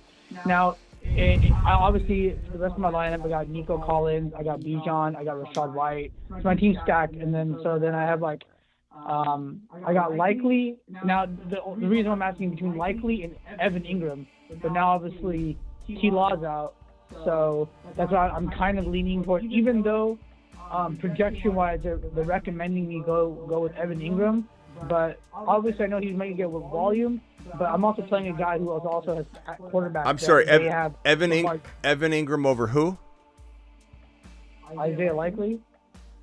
Not with T-Law out. I'm going Likely. I think Ingram's great, but you know, he's great with T-Law. We don't really know. Anything's possible, but I'm gonna go Likely. Yeah, that's what I was feeling too. Okay, that's what I have him in right now. And then I have HN at flex now committed. Of course you do. Of course you do. Yeah. What are we morons? No, we're not. All right. Yeah. So this should be 1,200 to the bank. So it should be cool. Bro, appreciate you. Yeah, you're 75%. You know, you could even mess up this quarterback play, and you're probably going to be pretty solidly in the lead still. So, like, kudos to you. Nice job. Great job. See you later, Bay Area. Thanks for waiting on the phone line, pal. Yeah, appreciate it. All right, let's go over to Andrew. You're live. Then Chris from Indy. Hey, what's up, Smitty? How you doing, man? I'm good, bro. Good news tonight with H-Han. So I'm flying high. Yeah. I got a quick question. So on the flex, I have Hopkins and I have Jaden Reed and I have Pickens. What's his name? George Pickens. But I really want to start Jaden Reed. What do you think? Let's go to the Steeler statistician here, Ron Navy. And I don't know if he'll be objective on this, but the reason I like to go to somebody that probably brings a little bit of bias to the table, and I think Ron Navy's pretty good at trying to leave some of the bias behind. But if he picks Reed, then we really know. But my instinct is that Pickens just had a career game and took back control of the narrative. So I don't know how Ron's gonna say he's not gonna say Pickens, but he always surprises me. So are we going Reed or Pickens, Ron? We got to go Pickens, right? Off of that career game and how in control he looks of that situation now, right? If Trubisky was quarterback, I'd say go Reed. But looking how good actually Mason Rudolph looked last week, if he looks the same this week, I'd go Pickens. Yeah. Okay, and then stay away from DeAndre, right? Because DeAndre is up and down, right? Well, I don't know if I'd say stay away from him, but I mean, I'm going Pickens over Hopkins, but that doesn't mean Hopkins is going to get you 100 and a touch or two touchdowns and 100 every 8th game. And so I don't know. I mean, is this the time to rule, double ones? I don't know. I certainly wouldn't. It'll probably happen next week. Clip this. Okay. I bet you I'm going to be right. Hopkins has 152 touches. I'm also hearing weird things that I can't confirm or deny some of it, but some people talking about Tennessee's going to really sit some weird plays this week. Some players this week. I don't know. I don't know what's going on with that, but I don't know if anybody can confirm some of those rumors. People have been saying in my live stream constantly, but I don't hear any solid information on that, but I think Pickens has earned it, bro. He's earned it. He's straight up. Okay. Perfect. All right, I'll throw them in my flex. Thank you guys for your help. I appreciate it. Yeah. All right, bro. Appreciate you. All right, let me get these. You guys have a good night. Right. You too. Let me get these two $20 haulers out of the way real quickly, and then I'm gonna get to these other super chats soon. SF Flood says, feel like a shortchanged you for the advice throughout the year. Happy New Year, dropping another $20 hauler off his victory. You're fine, pal, but I appreciate it. Never expected, always appreciated. SF Flood dropping another $20 hauler like a monster. Alert. Super chat alert.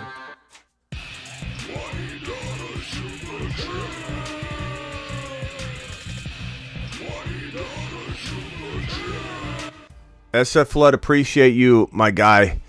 If anybody's trying to dial in, I'm trying my best to add people, but we got a jam-packed phone line. I got 1, 2, 3, 4, 5, 6, 7, 8, 9, 10, 11, 12 people on the line right now. We've kicked like 5 people off already. Smitty, pick one. Running back 2, Herbert, CEH, or Spears. How are we feeling on Herbert this week, guys? Is he was an unexpected, return to, I want to say, glory a little bit last week. 20 carries, 112 yards, 1 touchdown, nothing really in the air, although he did have 2 targets but didn't amount to much. I kind of feel like he took back over the job. I don't care who comes back, who's ready, what competition he has this week. I think you got to go Herbert. He's the only one here that seems to have a grip on workhorse volume, Perps, so I'd definitely say, I would definitely say Herbert. But is anybody... Now that Pacheco's back, Clyde's not a great option. Spears is a hit and miss. I love him, but he's a hit and miss. Does anybody disagree? Herbert, for sure, right? I actually think Spears, because I think the Titans are going to have to pass a lot, and I think they kind of want to see what they got, because it's pretty apparent that they're ready to move on from Derrick Henry, and he didn't even look that good either. And there's going to be a lot of third down work for Spears, I think, and he's been involved all year. Yeah, but Henry has been. Bro, he's got 2, 4, 6, 7 touchdowns in the last 1, 2, 3, 4, 5, 6 weeks. So I wouldn't say. 19 carries last week, 4.63 yards per carry. Last week he did actually look good. He hasn't looked good all year, in some capacity, but he's been delivering the touchdowns. He's been, somehow, some way Henry's getting it done, and no receiving touchdowns, but man, the guy's got 2, 4, 6, 7, 8, 9, 10, 11 touchdowns on the year. He's defying all odds. If anybody took the risk on him, they succeeded again this year. There was a point during the year where people were questioning whether he was giving them the return on investment, but then he just turned it on. I would say that doesn't mean Spears can't do well, but I think you have one player, Herbert, who comes off a 100-yard game, and one guy, Spears, who last week, bro, had 9 carries for 40 yards, which was good, 6 targets for 5 receptions for 27 yards. Still a very good play, but he has no touchdowns on the year but the 1 rushing touchdown. So, I don't know. Give me Herbert, but I appreciate the take. Anybody else have a Herbert versus Spears take real quickly? The one thing I would say about, Spears, if you'd almost have to hope Henry goes down, because if Henry's in the game, even if Spears is doing well at producing him, Henry's getting every goal line look, every look inside the 10 probably. Yeah, so I agree with you. Touchdowns are going to Perps had another question here. I'm sorry, Perps. Pick 3, 1 wide receiver and 2 flexes. Okay, so I'm going to go Shaheed. I'm going to go Noah Brown. And I'm going to go DeMarcus Robinson, because he's been kind of hot. But Downs and Douglas could do it, but I think those are the 2 odd men out for now. But great question, tough question. I don't know. That's a tough one, Perps. Appreciate that $20 hauler. Perps to the moon. Alert. Super chat alert. Perps to the freaking moon. All right, let me circle around the phone line real quickly. We've been here for an hour and a half already. I can't believe it. Who hasn't gone yet? It's Chris from Indy, then Grigor, then Juan, MJ. Appreciate you. So, Chris from Indy, go. You're live. Yeah, what we said yesterday, Smitty, we all are thankful that Mostert's been healthy and had a great season. But we've all, well, not all, most of us smart people, no offense, have believed in A-Chain and have A-Chain. And if you have A-Chain, you're starting A-Chain. And that's how we're going to do this. A-Chain. But serious though, A-Chain. are we starting A-Chain over people like Bijan? A-Chain. A-Chain. Devon A-Chain. Yep. Don't get me started. Yeah, I definitely, as I told Travis when Travis asked me what players am I starting over him, I said the only 3 players I would start over him at the running back position would be CMC, Kyron, and Rashad White. That's it. Not Debo? No, these are running backs. I said running backs.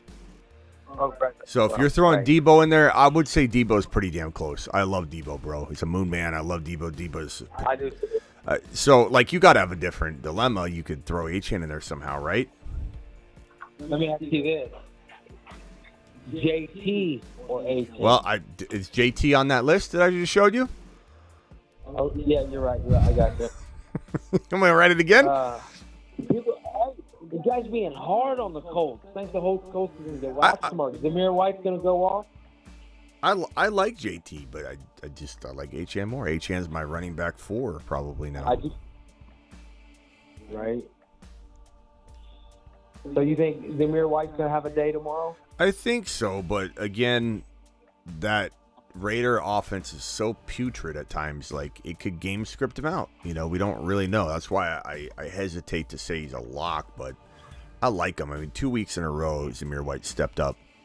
And the good news is they'll run him early and he'll get some work no matter what, but he could fade if they get down and they got to throw. And I hope they throw to him, but they haven't seemed to want to yet, but they haven't seemed to need to yet, so we don't fully know. Kind of like with Swift. They don't need to throw to Swift, but if they were down, he might get some dump offs and might catch like a 5-6 yard pass and take it 50 yards, So like he could deliver if, let's say, the game script was that Swift was not able to run a lot. He still could deliver, but they haven't needed that. But all right, bro. Yeah, I'm feeling good about like Lamb or Achane. Wait, I got them both. Get Lamb. It's gonna be a day. Get Lamb, pal. Get Lamb. All right, see ya. Yes, sir. And later, brother. Get lambed. All right, that's Chris from Indy. Now we're going to go to Grigor, then Juan. Then we're going to go to Chris from Rhode Island, then Maddie, then Pete. Okay, so let me see if I can remember that. Grigor, you're up. What's up, brother? So I had a conversation with some friends. Argument, I guess you could call it argument. Can you rank me your top 3 running backs going into 2024? Yeah, that's a tough one. I would say, how could you have an argument about that? It's such a fun debate, and nobody should be like upset at somebody's. They think I'm crazy. You're probably gonna say I'm crazy too, or whatever. But they think I'm crazy for ranking the player I think is gonna be. Okay, let me give you my top guys first, and then we'll go from there. So, Bijan would be in the conversation if Arthur was out and we had full clarification on that situation. But for right now, I'm going to leave him out, just to give you a sense. I love these. Yeah, I love him. But I would say it would go for me. It would go CMC 1. I think Gibbs is truly in the conversation of potentially the number 2. I don't know if I'd fall there at the end of the day or not. Breece Hall is certainly in the conversation as well for this number 3 spot. As would be, I don't even know if this 2 through 4 is really my set, 2 through 4, but I would say it's going to be Kyron, Hall, and Gibbs. Okay. That would be. We're pretty much on the same page. That would be my 4. The argument was, I don't have Gibbs in there because this is the reason. Not because of Gibbs. I love Gibbs. It's because the offensive coordinator is going to lead. He's like the mastermind, and I think their offense is going to fall off next year. You know what I mean? Because the offensive coordinator is one of the best offensive coordinators. You know what I mean? So who knows what the play calling is going to be next year? So I don't know how they're going to use Gibbs. I don't trust it, so I'm not going to put him top 3. I think you're making you're diving a little too deep into that, bro. Without even knowing who's replacing, without even knowing that it's going to happen. Without fully knowing, like, how that's going to unfold, I think you're diving way too deep into that Gibbs take. Think so, man? But yeah. So I think I have Hall ranked as number 1, CMC number 2, Kyron number 3. Okay? So the reason I have Hall number 1, he just came up from a serious injury in one of the worst offenses. And he's ranked like top 5, 6 running backs. You know what I mean? So next year, he's going to have better offensive line, better team with Aaron Rodgers back. He's going to put up CMC numbers, younger version. He's basically CMC, stronger, younger, and just as fast as A-Chain or Gibbs. You know what I mean? I mean, I don't think anybody with a rational mind's going to argue that, though. Like, you're not dropping anything crazy. But for someone to think that's crazy, then you're talking to a bunch of, like, novice, bro, or something. Yeah. So that's you think I'm crazy for having Hall as top 3. I have him as number 1, but they think even top 3 shouldn't even be there. I mean, number one's bold enough to get people heated, right? Because you got CMC. That's probably where they're coming at. I bet you the majority of you're off your rockers that you don't have CMC 1.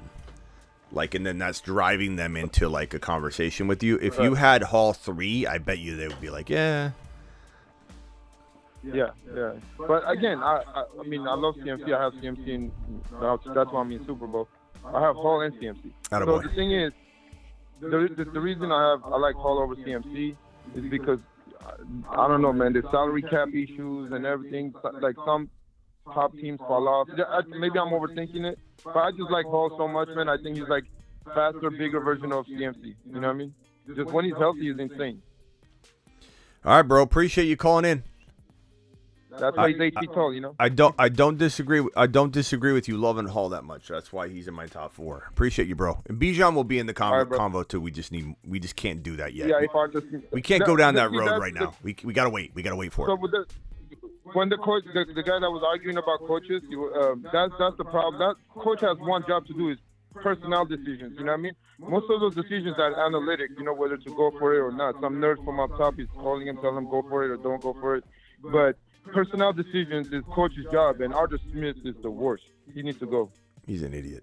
All right, later, bro. Appreciate you. Yeah. All right, bye. All right. Next up was I think I said let's go Chris, Rhode Island, then Juan. Chris, you're live. I think Juan was before me, Smitty. Okay, Juan, go, then Chris. Thank you. Juan, you're up. Hey, what's up, Smitty? What up? Love the show, bro. Show loves you. Okay, so I got a jam-packed question. Gonna need a whiteboard for this one. All right. You're gonna make me racist H-Chan running back for you, dirty. Hey, shout out to H-Chan, bro. I hope he does good, just for the sake of the community, bro. Yeah. hit me with it. Okay, I got Kamara. ETN. Yes. Okay, ETN. Go ahead. G. Rice.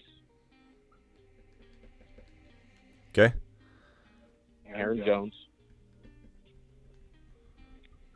Hit me with it. Tua, Higgins, and Chase, and Zamir White. Okay. So basically, got to start 1, 2, 3, 4, 5. 5 guys out of those. And Tua's a flex. Like, is this a super flex or something? Why is Tua in here? Yes. Yeah, super flex. Okay, so if it's super flex, I assume your scoring is significantly higher for quarterbacks. So, like, Tua here, even if he crapped the bed a little bit but had some touchdowns, would probably outscore everybody, right? Is your scoring conducive to that? No, it's regular. 4 points for a touchdown. So, has Tua been outscoring all these guys on a regular basis, though, or no? No. Okay, so that's a big point of clarification, because in a format where, you know, quarterbacks are absolutely crushing everybody, even mediocre days. Okay, so if that is the case, and only you know that, I can't give you that advice. You really have to understand what I'm asking there. Kamara is the first pick. Chase is probably out. If he was in, I would put him in the mix here for sure. I would probably say you're picking how many? 4 or 5? You said. 3, 4, 5. Okay. 2 running backs, 2 flexes, and then another receiver. 2 running backs, 2 flexes. So we're gonna go Rashee Rice. We're gonna go ETN, Kamara. We're gonna go Higgins. And so one more, I'm going to go Zamir White over Aaron Jones. I'm tempted to go Aaron Jones, but Zamir White's just safer. Trust your gut on this one right here. Either one of these I could go with. Do you consider any type of way of sitting Aaron Jones starting Jones instead of Etienne or Zamir White over Etienne? Yeah. I think Aaron Jones isn't bad. I mean, he had such a good day. It's just, I'm worried that he's not going to even finish the game or something. It's just like he hasn't been there and been reliable. He had 21 carries, 127 yards, 3 targets for 1 reception, no touchdowns though, but it was a nice day. He still was only running back 16 though. Like you look at that was similar to Swift. You look at it like 127-yard game, and he was running back 16. That touchdown. That's yeah, and the summary on him for like news, the general consensus on everything, running back 2 this week, ready for week 17, doesn't have a designation, so that's good. Didn't suffer any setback. Vikings are pretty decent against the run. I would say this screams like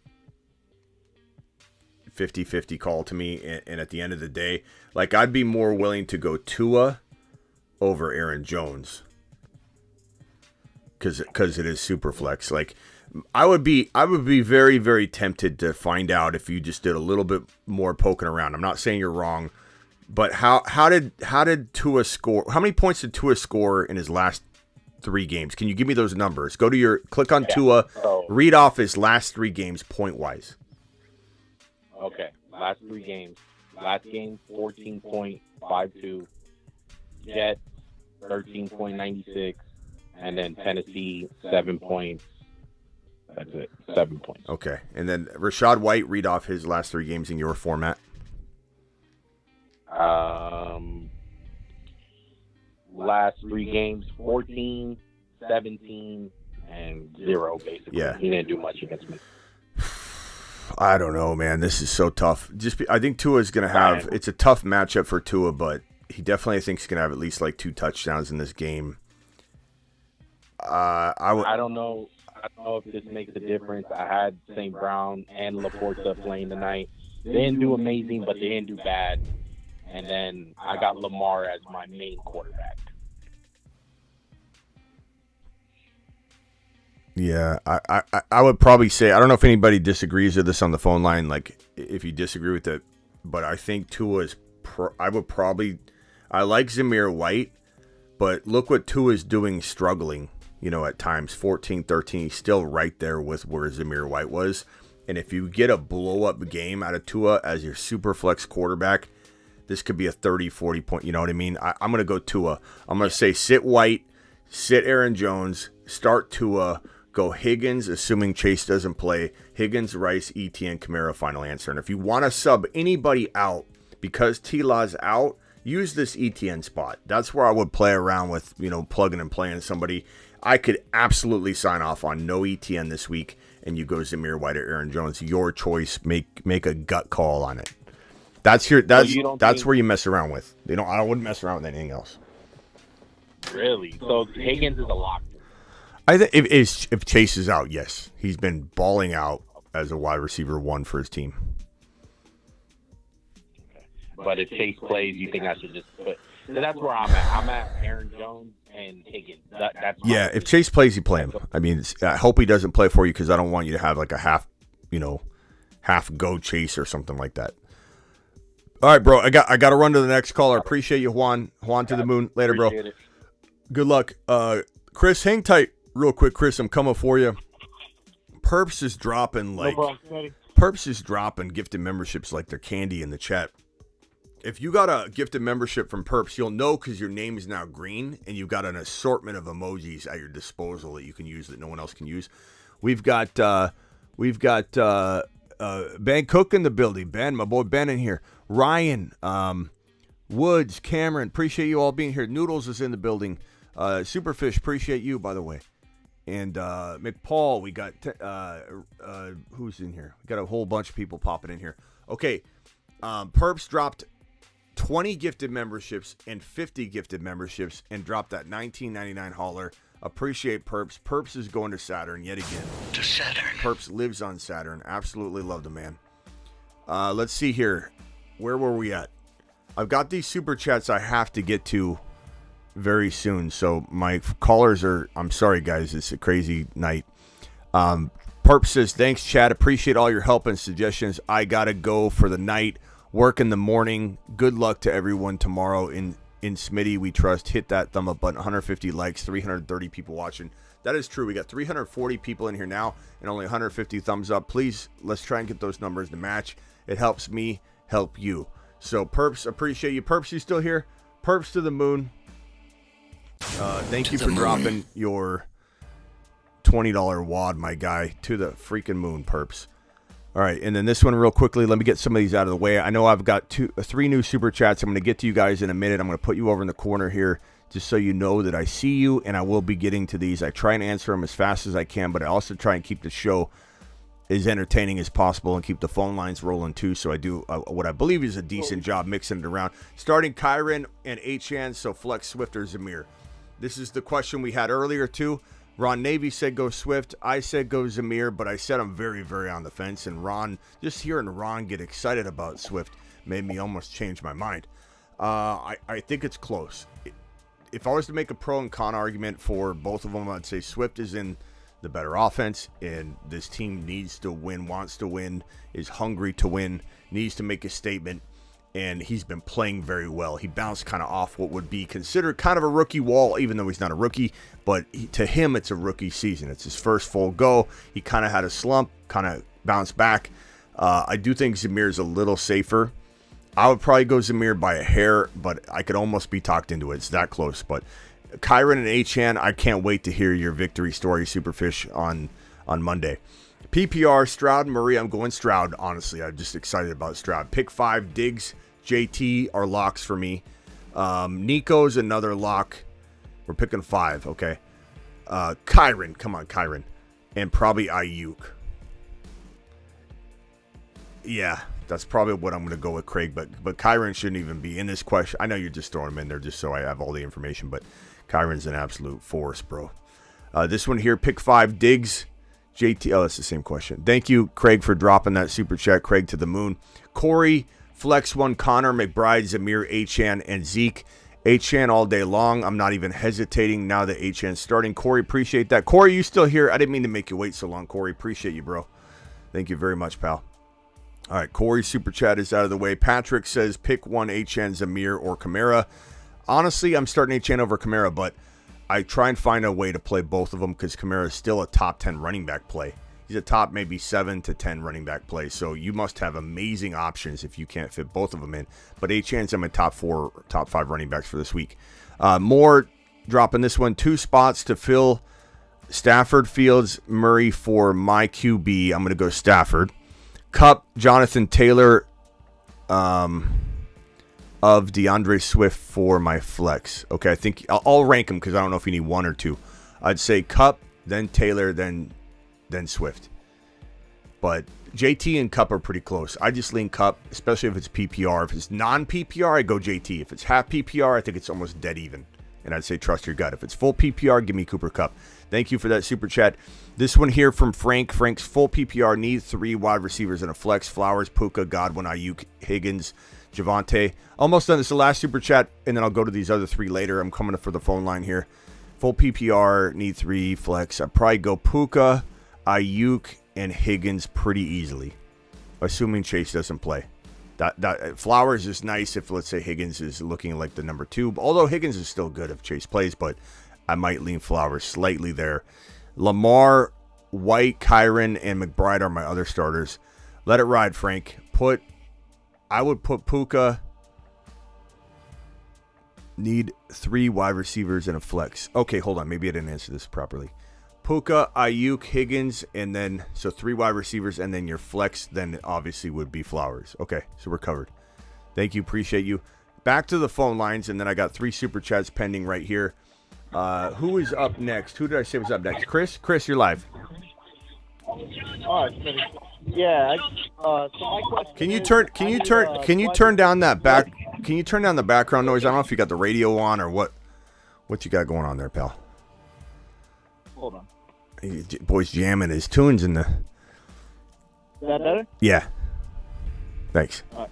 So my question is, I need a wide receiver and a flex out of Nico Collins, Rashi Rice, Devon Achane, Chris Olave, and Devontae Smith. Read them one more time. Achane, Smith, Rice, Olave, and Collins. I hate this because it feels like you're in a guillotine league or something like this. These are crazy options. I would go, if it was me, I'd go Achane who's starting, and probably Devonta Smith. But, bro, Rice, Collins, Olave, and Devonta Smith are so close. That's insane, man. This is a different league than what I had yesterday with the Zamir White and I'm not Reese I'm going Achane and Smith, but if the chat wants to vote on this one, I would appreciate it. Patrick got the CD and Brees. Attaboy, Patrick. Yeah, this is what I would do. But chat, or I'm sorry, Achane and I didn't mean to put Olave there. Achane and Smith. But if anybody could vote in the chat who you would go, pick two. Achane and Smith for me. And then I have one more question. All right. Okay. All right. So I'm also in the keeper league, which is the league that I talked about yesterday. All right. Who would you keep out of, as of right now, Tyron, Brees Hall, or Bijan? Hall. Hall? Okay. Yeah, I guess. I love all of them, but I just did my rankings. Hall, I believe I put third, and Kyron I put fourth, right? So, or maybe I even switched them actually. That's how volatile it is for me in my head. I like Hall and Kyron. I don't know. Kyron maybe for 1 year I could see ranking higher. I think I have Hall higher for Dynasty. So, if this is a keeper league or Dynasty league, I'm going to lean Hall. But if this is like a redraft setting, I could see myself being dead even on this. But, bro, Hall is so good. He started off so slow. He's been so slow, starting off so slow and been volatile all year, and he's already climbed back up into the top like 5. There's just no doubt about it. And I feel like Hall, everybody's going to be all over Hall, and much might depend on next week. If he goes out and has a bad game, maybe it dumbs down his value a little bit. But if he goes out and explodes again, I would say that Kyron has a little bit more depending on how he does. If he blows up in the playoffs, people might, absolutely be all over him. But let's say Hall's kind of quiet on the way out, or he does okay. I think people are still doubting his situation a little bit. He might fall a little bit more. So you keep him, and then you try and somehow get Kyron back. But go Hall, bro. Yeah, Kyron was a diamond in the rough for me this year because no one picked him up. All right, bro. I picked him up after Cam left. All right, I appreciate it, Smitty. Thank you. Later, man. All right, I think next up is Maddie, and then Jocelyn Surprise, then Niner Matt, and then I'm going to go back to the regulars: Travis, Rockout, Ron Navy, and Sebastian. So you guys hang out real quickly. Probably not going to add any more callers because I need to cycle through these and probably get out of here. So this will take a good amount of time too. We're not leaving yet, believe me. Let's go to Maddie from Cali. You're live. As quick as you can, pal. Sorry I made you wait. What up, Smitty? What up? What's up, pal? Man, showing a tough start to my night. I had Gibbs in there. But yeah, I'll try to just run through my lineup real quick. Just let me know if you kind of see it how I'm seeing it. So I have Stafford at QB. Good thing I didn't put Goff in there. Thought about starting Goff. So I got Stafford. I got A.J. Brown, Brandon Ayuk. Then obviously Gibbs. And then right now I have Bijan slotted at my running back 2. I have McBride at tight end. Raheem Mostert and flex if he starts. He's out. Jake Elliott. He's out? Okay. So in that case, I guess I'm sliding Pacheco in there if he's starting. In. And then I got Jake. Pacheco's in. He's in. Okay, so Elliott And then I was going to start Jacksonville's defense, but with They're out. they're out. What was that? Jacksonville's out. They're out. Jacksonville's out. I'm just kidding. All right, go. Carolina, they haven't done much.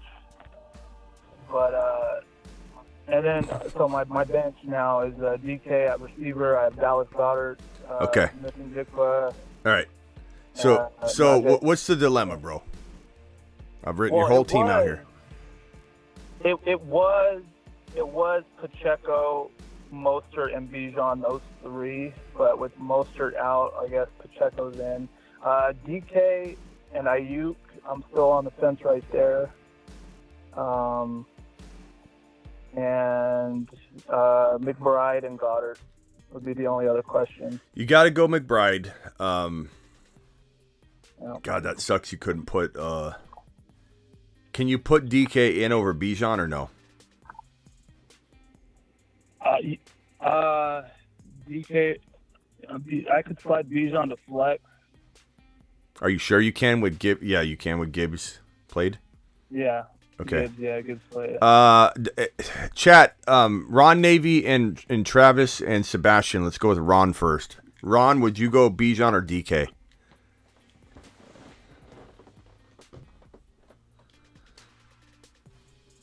Hello? Hello, Ron? I think Ron fell asleep. Probably. He usually is pretty good about muting himself when he falls asleep, but I just picture him in a lazy boy like this. Hey, let's go to Rock Out. Rock Out, you going Bijan or DK?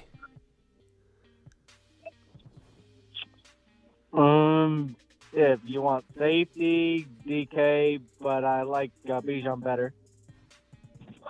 He's so untrustable. But I mean, with the egg that Gibbs, laid today, he is a boomer bust kind of guy at this point. I just don't know if I think DK's probably a tad safer. Chat, can we vote on this one, DK or Bijan? I think trusting Arthur Smith in championship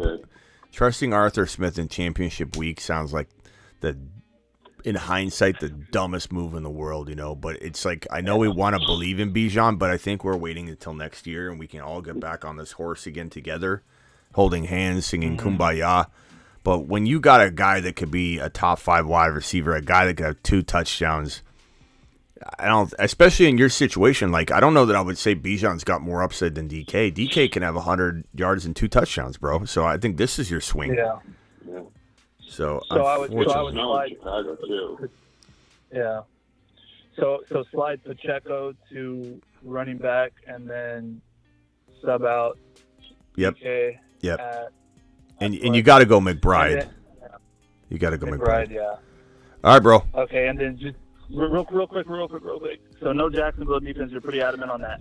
I got Denver, Denver, Tampa, Houston. Any of that sound pleasing? Denver's good. Denver's good. I don't think I answered the defensive question yet. Who do you have? Denver and who? I have Jacksonville, but Denver's on the wire. I don't like Jacksonville. I didn't say I like Jacksonville. I just said they were out, but they kind of are. Like, I don't know that. Right. I don't know that I like. I'd go Denver, bro. Denver over Jacksonville. All right. Yeah. Thanks, Smitty. I appreciate you, brother. Yeah, later, bro. Trust your gut on that one, though. All right. G Money's on the line. G Money or D Money. D Money, hang tight. Hang tight. I'm coming for you at the end. Just mute yourself if you could. We're going over to Jocelyn Surprise, then to Pete, then to Niner Matt, then to D Money, and then back around the phone line, and we'll see if Ron Navy woke up. Okay, Jocelyn Surprise, appreciate you. Where have you been? Where have you been, Jocelyn? You used to be a very, very big regular on this show, and I rarely hear from you, but that's okay. I still appreciate you. Listen, Smitty, man. I told you that the last time I spoke to you, I moved to South Carolina, man. So you swear I remember something like that. You swear I'll remember something like that. What's up? I hope all is well in South Carolina. All right. Okay. I'm in the championship. All right. Straight to business. I like it. Okay. And tonight I had Montgomery and St. Brown. Okay. Okay. Did pretty good. So, yeah. So I need a flex. So right now it's out of Gabriel Davis, Rashad Bateman, or Zach Charbonnet. It's a PPR league. Very, very straightforward question, to be honest, bro. If Walker's out, Sharbs is the call. If Walker's playing, even though Sharp could do something, I'm going to go Gabe Davis, who he could get you 0 points, but he could also get you 25. This is just the safest play to me. And Buffalo is playing, for a lot. So right. And Diggs hasn't been stepping up, so there's a lot of reason to like this matchup, regardless of his inconsistency. Bateman, anything can happen, man, but I'm not trusting Bateman. And Sharbs is the play if Walker's out. But if Walker's not out, no can do. Yeah. But you see, like, my dilemma is that Gabe Davis and Bateman play at 1, and Charbonnet plays at 4:05. Well, I mean, if you don't know by then, you just assume that you can't worry about it. You just got to go with Gabe Davis. Gabe Davis is a good play. So right, is what it is, bro. All right. Walker's expected to play. Yeah. All right, and then also like I have the Bears defense and Jacksonville. Now, I heard your call before mine. I mean, I was leaning towards Jacksonville's defense, but now with T-Law not playing, I mean, I don't know how good of a play that would be. So, like, what do you think? Yeah, I'm not. Jacksonville's defense or the Bears? Bears. Bears? Yeah, it's not a lock by any means in my mind or anything, but Travis is right. Walker, shoulder illness, expected to play on Sunday against the Steelers. So I'll leave that on screen, but that means that Gabe Davis is the pick. And yeah, I go the Bears. Just to give you some consensus data to mull over. And again, this stuff, I don't say use this, but when this confirms something, it's just another source of info. Bears are the top 5, 6, 7. Well, no, 6, 7 play of the week. Like the consensus data, Bears are 6 or 7 overall, and Jacksonville's 9 or 10. And they have it's still a good matchup for Jacksonville. I mean, let's be honest. But I agree with you. I think they get a huge knockdown with T-Law out, and so give me the Bears, bro. Okay. Yeah, man, I'm in the championship, and then also this is a super flex league, man. I got Jalen Hurts, I got Olave, Rashid Rice, Baker Mayfield. So right now, my probability is at 56%, to win tomorrow. So yeah. I mean, hopefully Hurts gives me three rushing touchdowns, and hopefully Baker throws 3 touchdowns. All right, bro. I mean, we'll see. Jocelyn to the moon. Appreciate you, bro. I concur. Call in anytime. We open line extended to you. Later, pal. All right, buddy. Thanks. All right. Let's see here. Next up was Pete, then D Money. No, then Niner Matt, then D Money. Pete, you're live. Hello? Pete, you're on mute. Yeah, there's Mitty. What's up, Pete? I was on mute. How you doing? Good. What did you say on mute? I have a wide receiver dilemma for you. All right, hit me with it. So I've got 4 spots and 5 must-start guys. And so I've got Tyreek and A.J. Brown. Then I've got Puka and Pittman. All right, you're wasting my marker. You're wasting my marker with Hill, AJB, Puka. All right, what's your dilemma? Pittman or Rashid Rice. Rashid Rice. Can I admit to you, I'm wrong on Pittman every single week. It's just one of those guys. Yeah, he's coming off that injury. Yeah, I'm just telling you, he's probably come back and bounced back like crazy. But Rice is really good play. He's always a good play. He's trending up every week. He's getting better and better. This offense needs to get on track. It's a great matchup. I see him scoring, so I'm going to say Rice. Because we don't have a whole lot of certainty at all around Pittman, I'm going to go Rice. What are you microwaving, bro? What do you Hot Pocket, or is this, what is this? Just some toast. Toast? You're microwaving toast? Well, it's toaster. Oh, okay. Electric, dude. Digital toaster. Nice, It bro. beeps at you. Nice, bro. You like it crispy, or do you like it? Extra crispy. Yeah. Burnt. Burnt. I like that. I burn my bacon just a little bit. Toast, burn it. I burn it. It's good.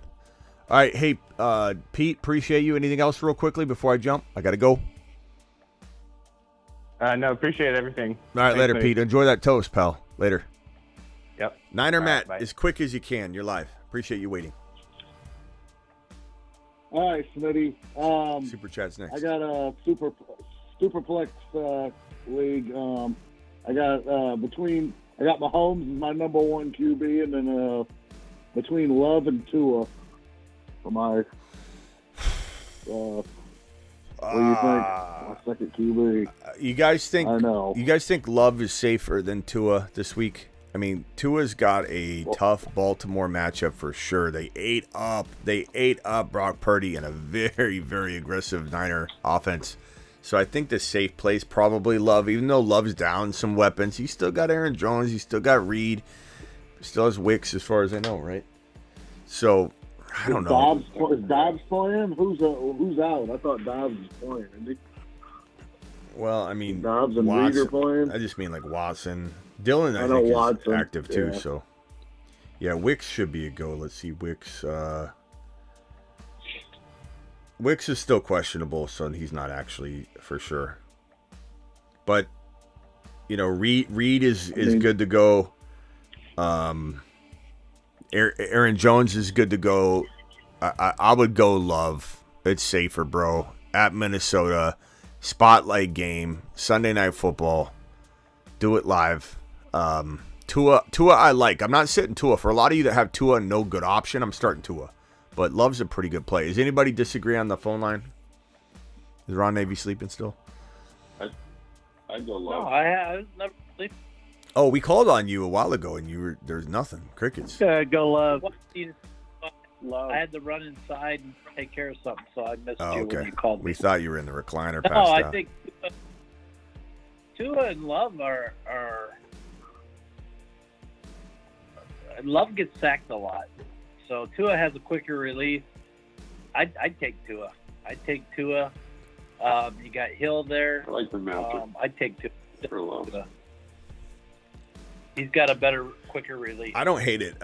And I told the other guy in the Superflex to go Tua. I don't hate it. Either one's good. I think Tua. I think Love's a little bit safer, but I mean Tua does have a lot of weapons. But we just saw you could blame it on Purdy and say Purdy got figured out or whatever. But I'm not sure that that's fully the case. But some of it maybe. But does Tua and Miami Mike? I mean, they know this they know. They know this. They saw the blueprint, potentially on how to not lose. Maybe they could reverse engineer it. I mean, isn't that the defensive that had the 2 interceptions on Purdy? Isn't he still banged up? Isn't he questionable for Baltimore? Good point. I have to check the news. I don't hate this take. Okay, so Travis says Love. I say Love, but I'm on the fence. I could definitely be influenced. Chat, can we vote on this one? Love or Tua? Tua or Love? Drop some fire for Niner Rick or Niner Matt. Which one's the real? Is Niner Rick better than Niner Matt, or is Niner Matt better than Niner Rick? That's the question. No, me and Ron Navy had a little disagreement. Ron Navy's my buddy. He's my little guy. We made a little argument during the NFC Championship game last year. He remembers me. What were you arguing about? Just if you don't mind me rehashing it. Oh, we were talking about Jalen Hurts and how remember I told you the Niners are gonna pop him and you said I said his shoulder was hurt and I don't know, it was a while ago. Oh. And I told him that the Niners had the best traveling fan base, not the Steelers. So I just wanted to throw you that jinxed out there. you jinxed Purdy last year. You realize that, right? By saying Hurts I was know. going to I get know. hurt. That's why I'm not saying anything this year. I Hey, learned my lesson. Hey, Niner, Matt, appreciate. What's your last question? And then I got to go to the next caller. The last quick one, Smitty. Okay, so this is the same super flex. It's between. So I got Kelsey. I know he's been underwhelming, but I figured hopefully he's gonna have a breakout. I'm hoping Mr. Swift will do something this week. Yeah. But T Higgins. Well, obviously I'm gonna start Rashee Rice. Obviously I'm starting him, but basically between DJ Moore and T Higgins. So start T Higgins if Chase is out, or would you roll DJ Moore because the Falcons got a pretty good pass defense? Well, DJ Moore's banged up too, so I'm going to go Higgins. As long as Jamar Chase is out, I think Kelsey and Higgins are the two calls, if that's what we're talking about.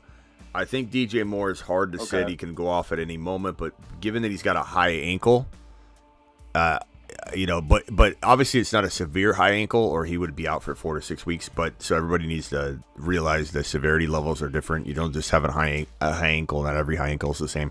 But he's got a high ankle to some degree, and I don't know, bro. I think Higgins, if Chase is out, this guy's been playing really well as the top option. So I would say this is Higgins plays 4 o'clock. DJ plays at 1. So just Chase, they might not know until game time. So just roll more or just. You'll probably have a good feel, and even so, this is just safer. Unless you hear something like DJ Moore's unhampered, something convincing, bro. So, no, DJ Moore goes to the bench. Play it safe, bro. Play it safe.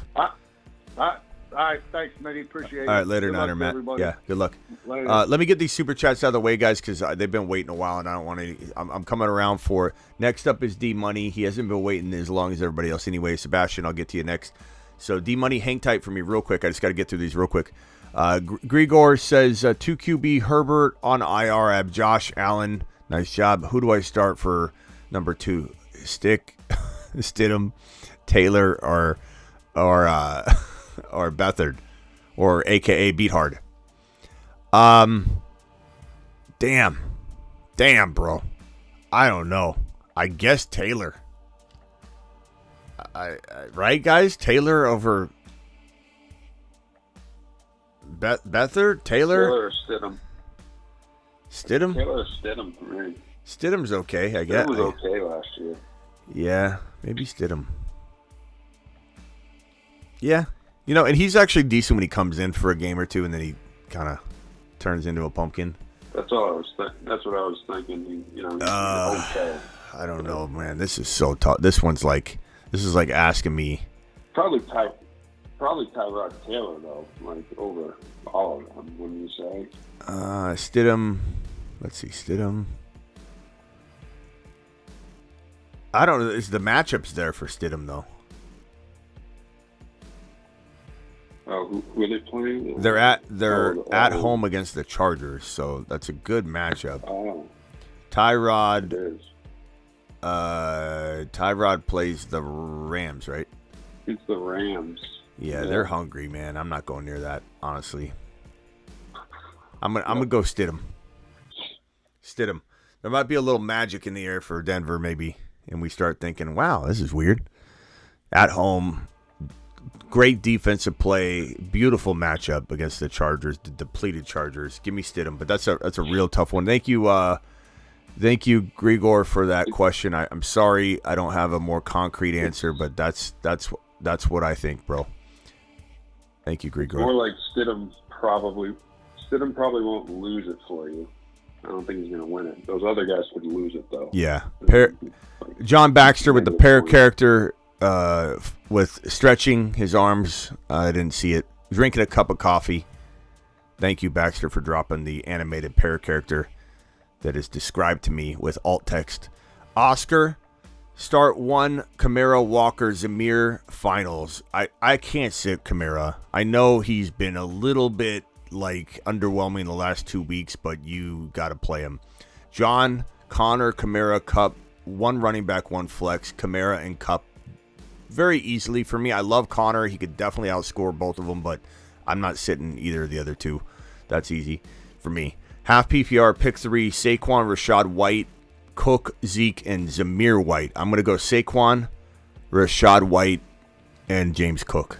As hard as it is to sit Zamir White, and Zeke's like a decent play, but I just can't play Zeke over those guys. Zamir White and Cook, I would swap out if you felt like you wanted to roll the dice with White, but I wouldn't sit Saquon because of the... Well, you know what? Maybe you sit Saquon over for Zamir White if you wanted to play around with that. Because Saquon... I don't know. I mean, that Rams matchup, game script out the run, he'd have to do it all through the air. Yeah, you know what? That's going to be my final answer. I'm going to say Rashad White and James Cook are locked in, and I probably play... Do we play Zamir White or Saquon? Maybe we just put Zamir White in, or do we just say we got to go with Saquon? He's got volume. You can't sit Saquon, right? You can't sit Saquon, right, guys? I almost say you got to play the stud. Yeah, play the studs. He's not. His situation's not a stud situation, but he's a stud. Okay, so I sit Zamir White. You're fortunate to be able to sit as Zamir White. A lot of people can't, so I'd say that's probably good advice.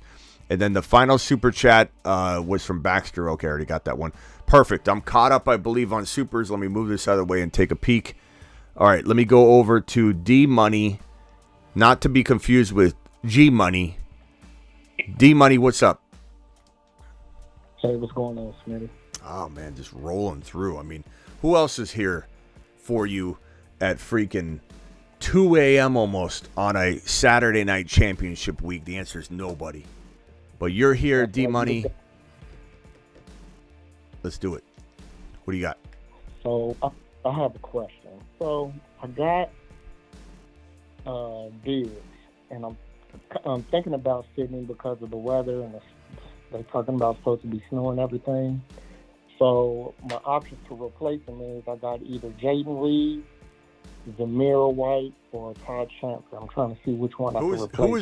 Who was the last one you said? Todd Chandler. Okay, so Jaden Reed, Zamir White, Ty Chandler over Diggs.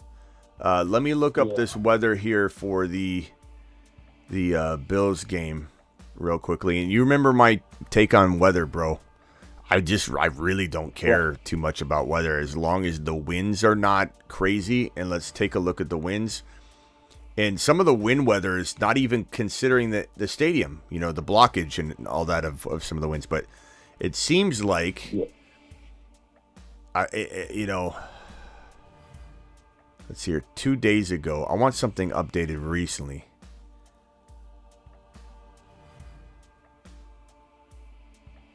Some sun this morning with increasing clouds this afternoon. High of 43. Let's see here. I think we're going to have to check this in the morning. Definitely will. If something's crazy concerning with this game, I'll let you know. But from the last thing I checked was 10 to 15 mile per hour winds. Not too concerned about that. But I suppose if someone on the phone line wants to step up and say something about the weather in this game. I know some of you question Diggs anyway. I imagine Ron doesn't like the Diggs play anyway. Zamir White's kind of safer. I'm sorry, you said Zamir White, Diggs, Jaden Reed, and Chandler. Chandler's a little bit too hit or miss for me with those options on the table. I consider Diggs still a stud. I know he hasn't delivered, just like I consider Kelsey like a shaky play, but he's still, consider him one of the players you say start your studs. I think that you drafted this man. I think you would have a tough time sleeping the next day. For probably next 48 hours, you wouldn't sleep a wink if this man went out and had 102 TDs. And guess what? All it takes is that one game to help his team, and he's back in the fold, and I could just see it now. The Bills are trending in such a great direction right now. I'm going to go Diggs, but you are not crazy to go Zamir White. Do you need a big swing, or are you pretty safe right now with your matchup? I'm pretty safe with my matchup because the guy had Gibbs and David Montgomery playing, so. But I'm pretty safe right now, so. I would go Diggs, man. Okay. Does anybody disagree strongly on the phone line? Does anybody want Zamir White way over Diggs? I am. I'm pretty close to saying Zamir White. Half PPR. I don't know if it's full PPR or half, but in half PPR, Full. Diggs has been okay. Diggs has been single digits in half PPR 5 out of the last 6 weeks. That's, I don't know. I might be a little biased because he was on my team too, so he screwed me up. But I kind of lean White. Okay. Even over Jaden Reed. Jaden Reed got kind of a good matchup as well. I like Jaden Reed. Touchdown, receiver 1. I like Jaden Reed a lot this week, but I still, in my opinion, I'm going to go with the guy. I mean, Diggs still got 8 targets last week. 5, 11, 11, 8. He's still getting massive targets. I think he. Big defense though against wide receiver 1. Yeah. Okay. I just think it's close. I think it's close. That's all I'm saying. I would play Diggs over Reed, but I think it's close with Zamir White. If you feel that safe about your matchup and you don't need a ton of points, I mean Zamir should get him a safe floor, shouldn't he?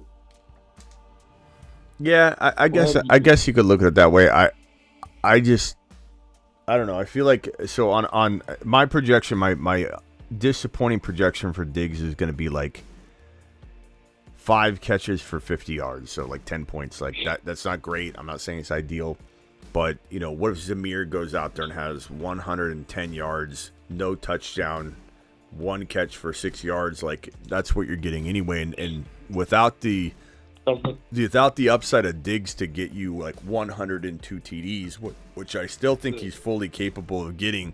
I don't think anybody you listed has. Maybe Reed could do this on a rare occasion. I'm not saying it's impossible, but Diggs could definitely have this game. Well, I will say the full PPR does make a difference. So I would go Diggs, bro. But that's me. Trust your gut. If your gut screams Zamir White safety, give me 12 points. I'm fine with that. I can win with that. Then just do it. Trust your gut. But gotta. The weather in Buffalo.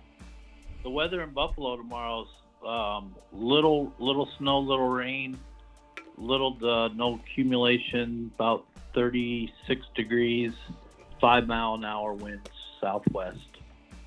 Yeah, that's not bad. Okay. I like that. Smith. All right, bro. Appreciate you. I got one more. I got one more question about the defense. I have the Dolphins defense, and of course they're going up against Baltimore. But also, I could either go get the Bears or the Broncos. I was trying to see about which one of those. Give me the. Take one of those. Do we like? I got the.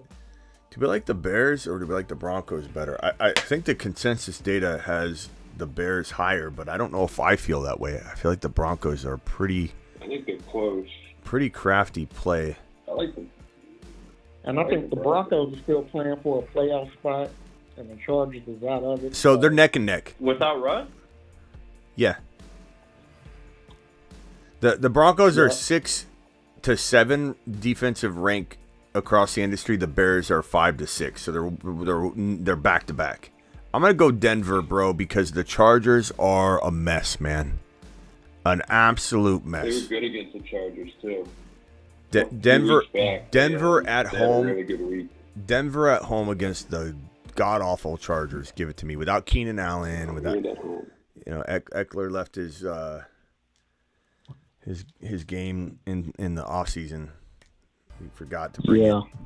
Yeah, they knocked Herbert out last time they played him, and then just ate up Easton Stick. Yeah, but trust your gut, bro. All right, I got to move on. That was in Los Angeles. Appreciate you, D Money. All right. Later, bro. All All right, right. thanks a lot. TJ, as quick as you can, TJ, you're live. Hey, Smitty. I got a dilemma for you.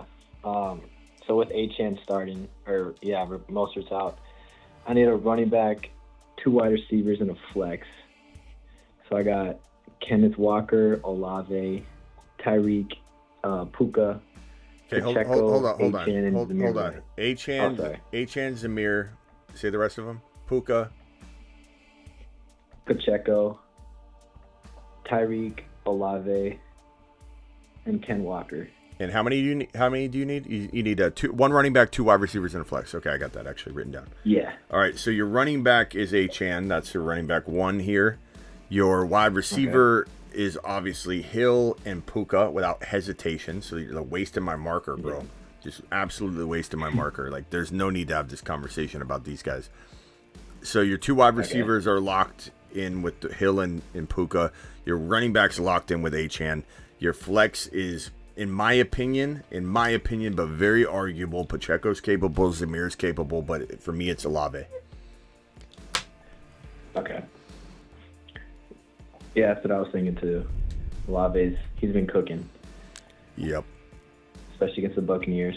And then would you go Eagles defense or Broncos? That one's a little tougher because, like I said, Broncos are about the 6th play rank-wise for the week, but the Eagles are right behind both the Bears. So Bears are about 5-6, the Broncos are about 6-7, and the Eagles are about 7-8. They're all back to back to back. I probably lean. Man, let me look at Philly the last 3 weeks and get that average cooking in my head here, so that I can give you the appropriate answer. I mean, Eagles haven't been scoring the way they should have been the last handful of weeks, but I'll probably go Denver. I think for a lot of the reasons you just heard us hype them up about. Denver. Give me Denver. Yeah. Chargers. Okay. Explosion. All right. Later, bro. Appreciate you. Thank you so much. All right, man. Thanks for waiting. Sorry about the wait. Long wait tonight. No worries. TJ to the moon. Thanks all right. Advice. Yep. Sebastian, final thoughts, bro. I'm going to cycle everybody off, and then I got yes, sir. Next. Sebastian. I just pulled off this trade. I want your thoughts on it. Keeper league or dynasty? It's a dynasty. All right. But I was able to pull it off before today, and it actually had implications on the championship. All right. So I did Tony Pollard, David Montgomery, Jalen Waddle. I did that for JT and Debo. I moved up in the draft as well in the first round from pick 11 to pick 7. So smash, bro. You destroyed him. I don't know that I like Waddle over Debo in Dynasty. I was very, very much not on board the Waddle hype this offseason. I'm even disappointed in myself a little bit. In I turned it into a great trade, but I drafted Waddle in the Marsman because he kept falling. He fell to a ridiculous value. Didn't he fall like the 3rd round, and he was a 2nd rounder? And I took him because the 80. But I didn't love the pick. Like, even though it was an amazing pick on paper to everybody, they're like, wow, Waddle fell to the 3rd round. Amazing. I was like, I don't really like it. Like, I'm not huge. I like Waddle. He's played well at times, but I don't know. I just don't know how I feel about him long term. I really don't. Even at Debo, you told me Debo will retire in 3 years. He'll not play a 4th year. He plays 1, 2, 3 years. He's done. Retires. I still like Debo more than Waddle in Dynasty. It's a championship move. Yeah, but I still like it more. I still like him more than Waddle for the long term. You call me crazy, call me whatever you want. And JT, there's concerns, bro. No doubt about it. I don't know if this guy can stay healthy, but he crushes these two in dynasty value alone. Even if you didn't agree with it, you could trade it. But I like this trade. You smashed it, and you moved up in your draft. Smitty approved. Nice job. Yeah, you got him with Waddle with a 4.8. I got Waddle to 4.8. That's right. You got Waddle.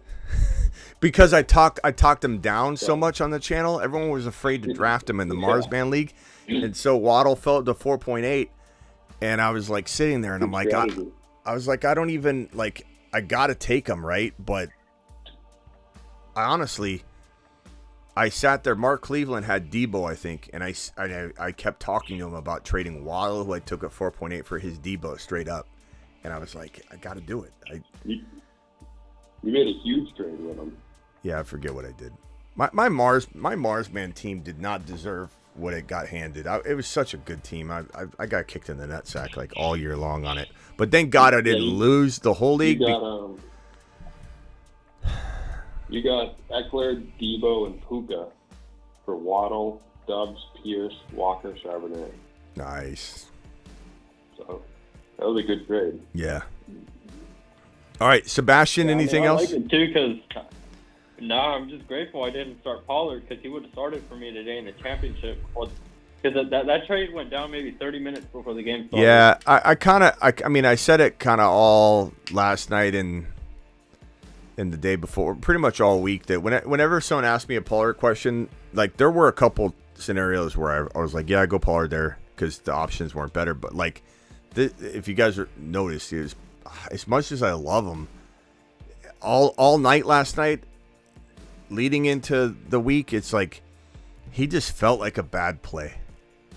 You know, the news about Dowdle being out should have sparked, as I said all last night, should have sparked some like, oh, yes, he's going to go nuts. But it couldn't because this man couldn't get in the end zone the last time he was given the football. And he just disappointed his team so badly that I just had a feeling that he was going to go out there and shart the bed. And he sure did.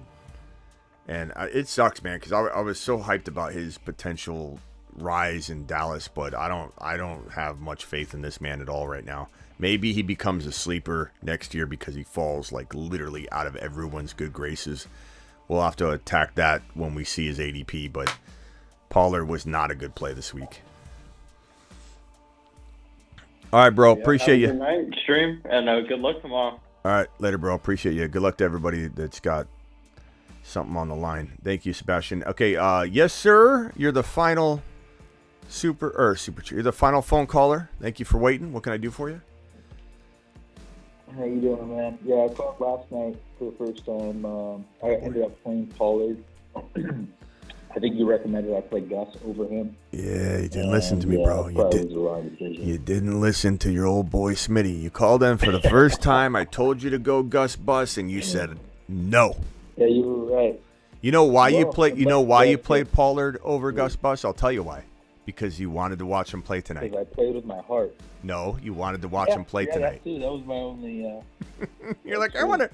You know that 90% of the time that means is to don't do it. Whenever your instinct is to play a guy so you can watch him play, that is 95% of the time the wrong move. Let's get a little focus here. Yeah, that's true. It's kind of like the playing with the heart thing too. Hey, you still got. But yeah, I messed up. We'll see. You still got this, bro. I have faith in you. Well, yeah, we'll see. I think I'm still favored by a little bit, but yesterday I was favored by about 30 points. Now I'm favored by 3. But we'll see how it plays out. I was asking about Zay Flowers last night as well. I don't really have too much of a predicament. It's pretty straightforward. But I wanted to ask you how I did in the trade, but that'll be quick. Zay Flowers, or JSN, Noah Brown, Demarcus Robinson. I think Zay Flowers is an easy choice, right? JSN, Demarcus Robinson, Zay Flowers. Or Noah Brown. I don't know if it's an easy choice. I mean, Noah Brown could pop off. I really love Stroud being back. JSN's obviously really good. Demarcus Robinson has been playing out of his mind, but it's hard to trust that, as the third option. But he's scored like a touchdown in 5 straight games or something like that. I would say 2. I don't know. I might be wrong. 2? No, Demarcus Robinson scored. Oh, shit, it's 4. Yeah. Yeah, 4. he's blowing up. Who was your starter? Who was the guy you had locked in? Well, I have Tyreek Hill, DK, and Zay Flowers. Zay Flowers. Okay. I'd probably go Flowers. Yeah. Just make sure Flowers is good to go. I'd probably go Flowers. It's a tough call though. I'm not gonna lie. Like I'd waver on it all the way up to kickoff, but very, very, Very, very good. Yeah, I'll keep posted on that. He's just. I feel like he's so he's coming into his own. He I don't want to say he's hit like a little bit of a lull, but he feels like maybe every one of these guys is hitting their rookie wall in different ways, and I feel like I don't want to say he's hitting it now, but I feel like he's probably worn down. He's a rookie. It's been a long season, and I hate to see him catch his second win like next week. I hope it's this week, and he's so explosive, man. I'd go Zay. Yeah.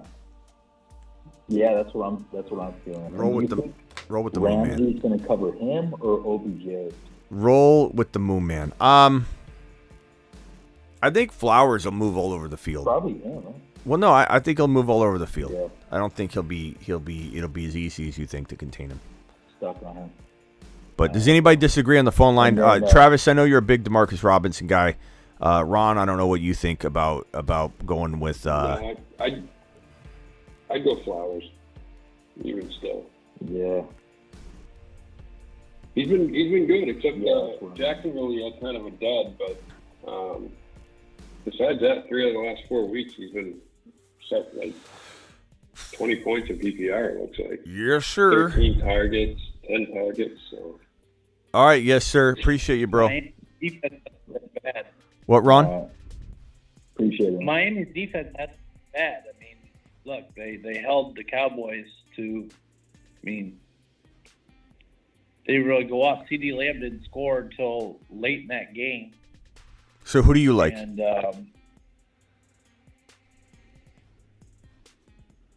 I don't know. He's kind of taking a chance on Flowers. I don't know. He has good weeks and he has bad weeks. I mean, he has upside. It all depends. I'm just not 100% with Flowers. I don't know. Something tells me Miami's going to show up and play some defense tomorrow. All right. Well, Kyle Hamilton is questionable to play tomorrow, so keep an eye on that because if he doesn't play for the Ravens tomorrow, if he's out, that benefits Tua in the passing game for Miami. Yeah. Well, hey, let's talk about that. Call in the morning when we have that news, and we've definitely got to speak to that. That'll make Tua a much better player. That'll make Achane a much better player. It'll make Tyreek Hill a much better player. It'll make everybody across the board. All right. Appreciate you. Yep. Yes, sir. We'll talk to you later, pal. Right on it. All right. Ron and Travis, either one of you guys have a final thought before I boot you both off the line here? I told someone in the chat I'd ask them a quick start set. It's full PPR, James Cooks, Zamir White, or Bijan. James Cook, Zamir White, or Bijan? Yeah. Probably James Cook.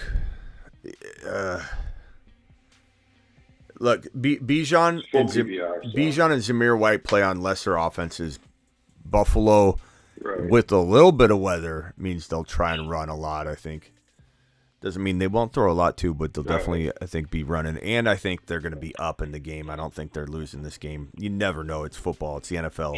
It could be the upset of the week, but I think Buffalo absolutely makes a statement, tries to get well-oiled, get that machine running solid. New England's fully capable of being weird. It's like having a weird game for sure. But I think Buffalo at home. Yeah.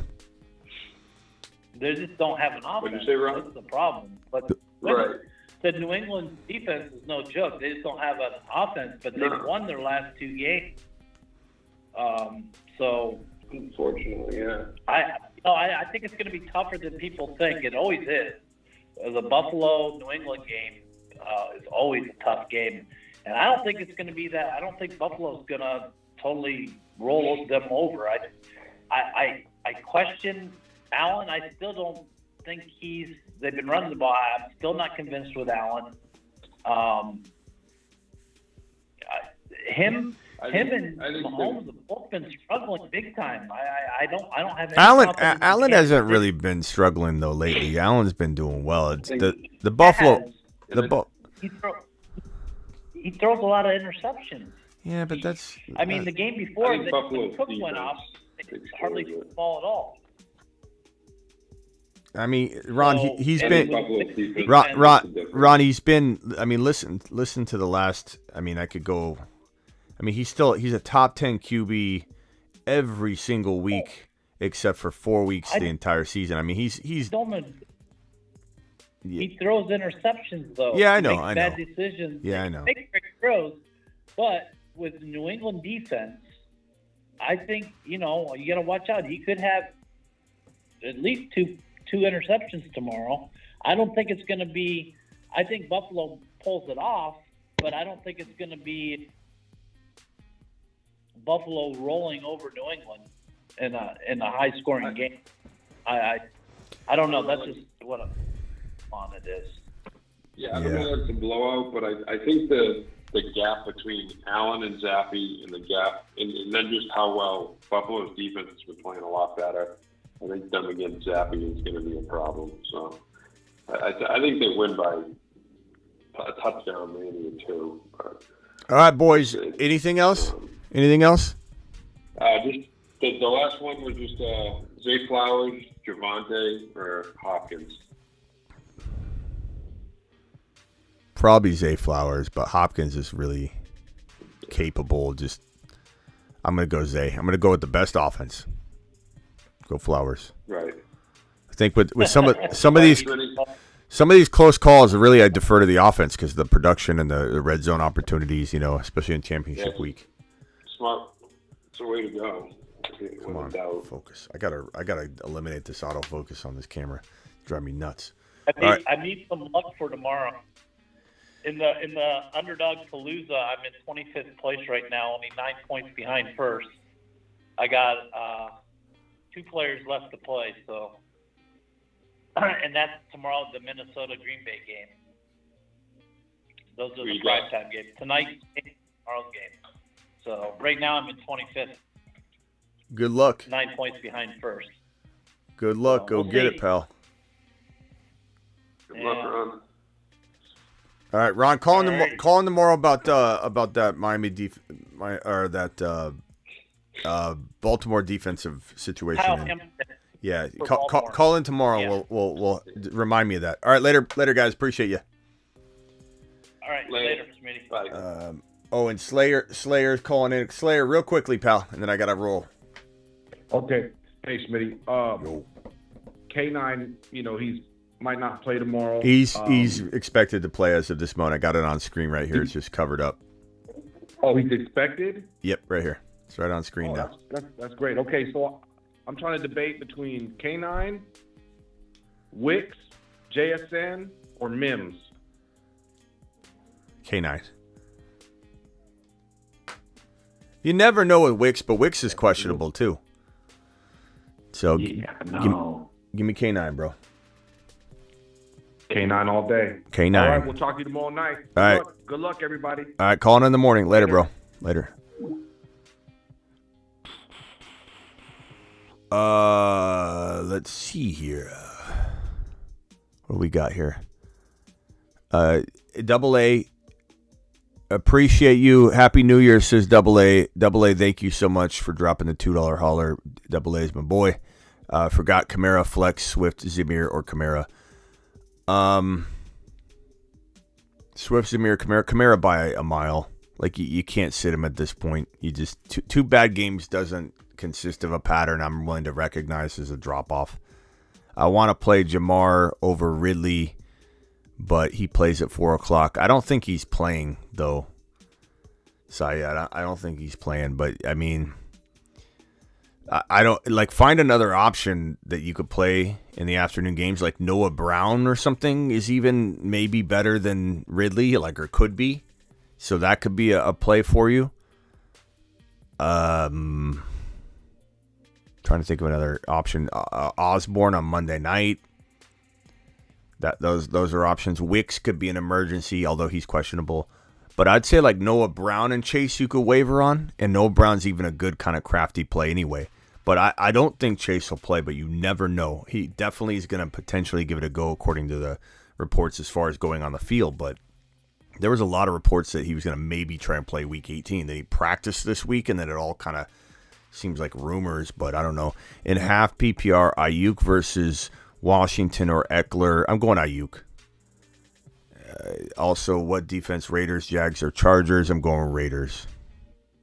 Thank you for the super chat, Dominic. Trust your gut, though. That's a tough call at the end of the day. I appreciate everybody that's dropped super chats tonight. You guys are straight fire. We've had several $20 haulers tonight. We've had Perps dropping a 20. We had Perps dropping a 20. We had SF Flood dropping double 20s. Perps, appreciate you dropping another there. And then we had Dominic dropping a Superfish, double A, Saya, Grigor, Oscar, John V, Miguel, appreciate you, Miguel, Superfish coming in strong, Craig B, Corey Rep. I hope Corey saw my answer. I know Corey was here. This chat was sitting there for a little bit.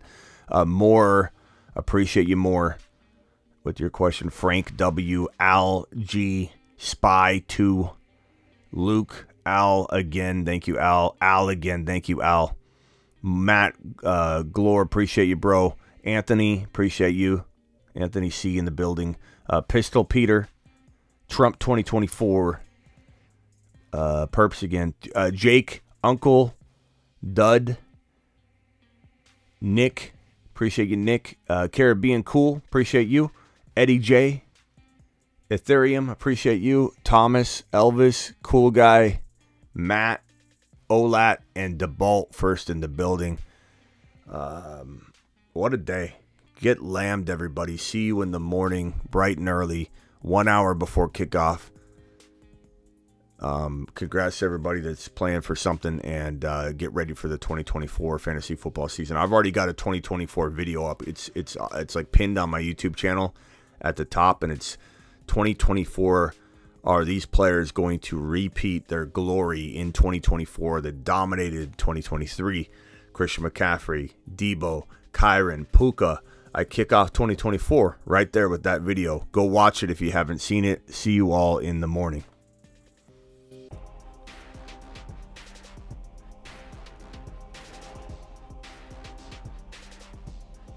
Don't forget to play Underdog Fantasy, promo code Smitty. They'll double your first deposit up to $100. We'll be doing 2024 drafts before you know it. As soon as those are up, that's what we're doing immediately in the graveyard shifts. Dropping 2024 best ball drafts, doing it live. Use the code Smitty. Link I'm going to drop in the live chat right now, so you're signed up and ready to go and not scrambling to try and get into a draft last second. Hit that link. I'm going to pin it on the way out the door. And appreciate every single one of you. Congrats to everybody that's playing for something. And again, if you're not, play Underdog, because you can do a week 17 only draft using all the knowledge you have right now from Underdog Fantasy, and just use that link. I just dropped it. I just pinned it. If you're watching a replay of this video, that link is in the description of the video, and code Smitty gets you the same thing. Just use code Smitty. When you download it, it says, how did you hear about us? The link will insert it for you if you want to just let it take care of itself, or you enter code Smitty. They'll double your first deposit up to $100. Hit the like button on your way out the door. See you in the morning.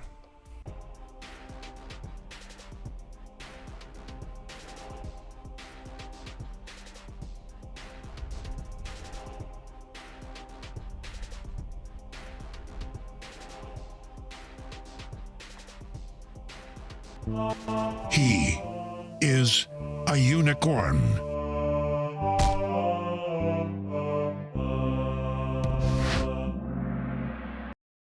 Got him.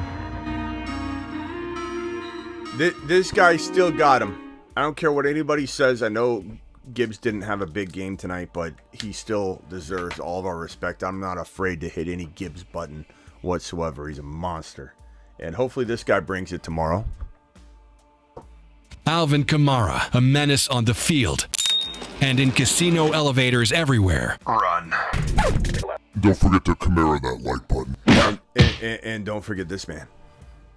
He's Kyron, he's 7 feet tall, and he knows how to handle a ball. He's Kyron, he can take frowns and turn them upside down with his touchdowns. Devon Achan, please report to your shuttle to Saturn. Your shuttle is leaving. Prepare for departure. Touchdown probability high. Touchdown probability is high, and if anybody doesn't think this man's coming in hot in week 17, you haven't been paying attention, because Mostert is ruled out. That means Devon Achane is headed to not just the moon, but to Saturn and golf with a final super chat. Happy New Year to all. Respect all the moderators. Thank you to my mods, Travis and the boys. Space Ricky's in the building. Vampy's probably around here somewhere. Blackbeard's in the house, I'm sure, somewhere. We've got our mod squad going nuts. Devon Achane to the mother freaking moon. Devon Achane, please report to your shuttle to Saturn. Your shuttle is leaving. Prepare for departure. Touchdown probability high. All right, see you all in the morning, 1 hour before kickoff. Deuces.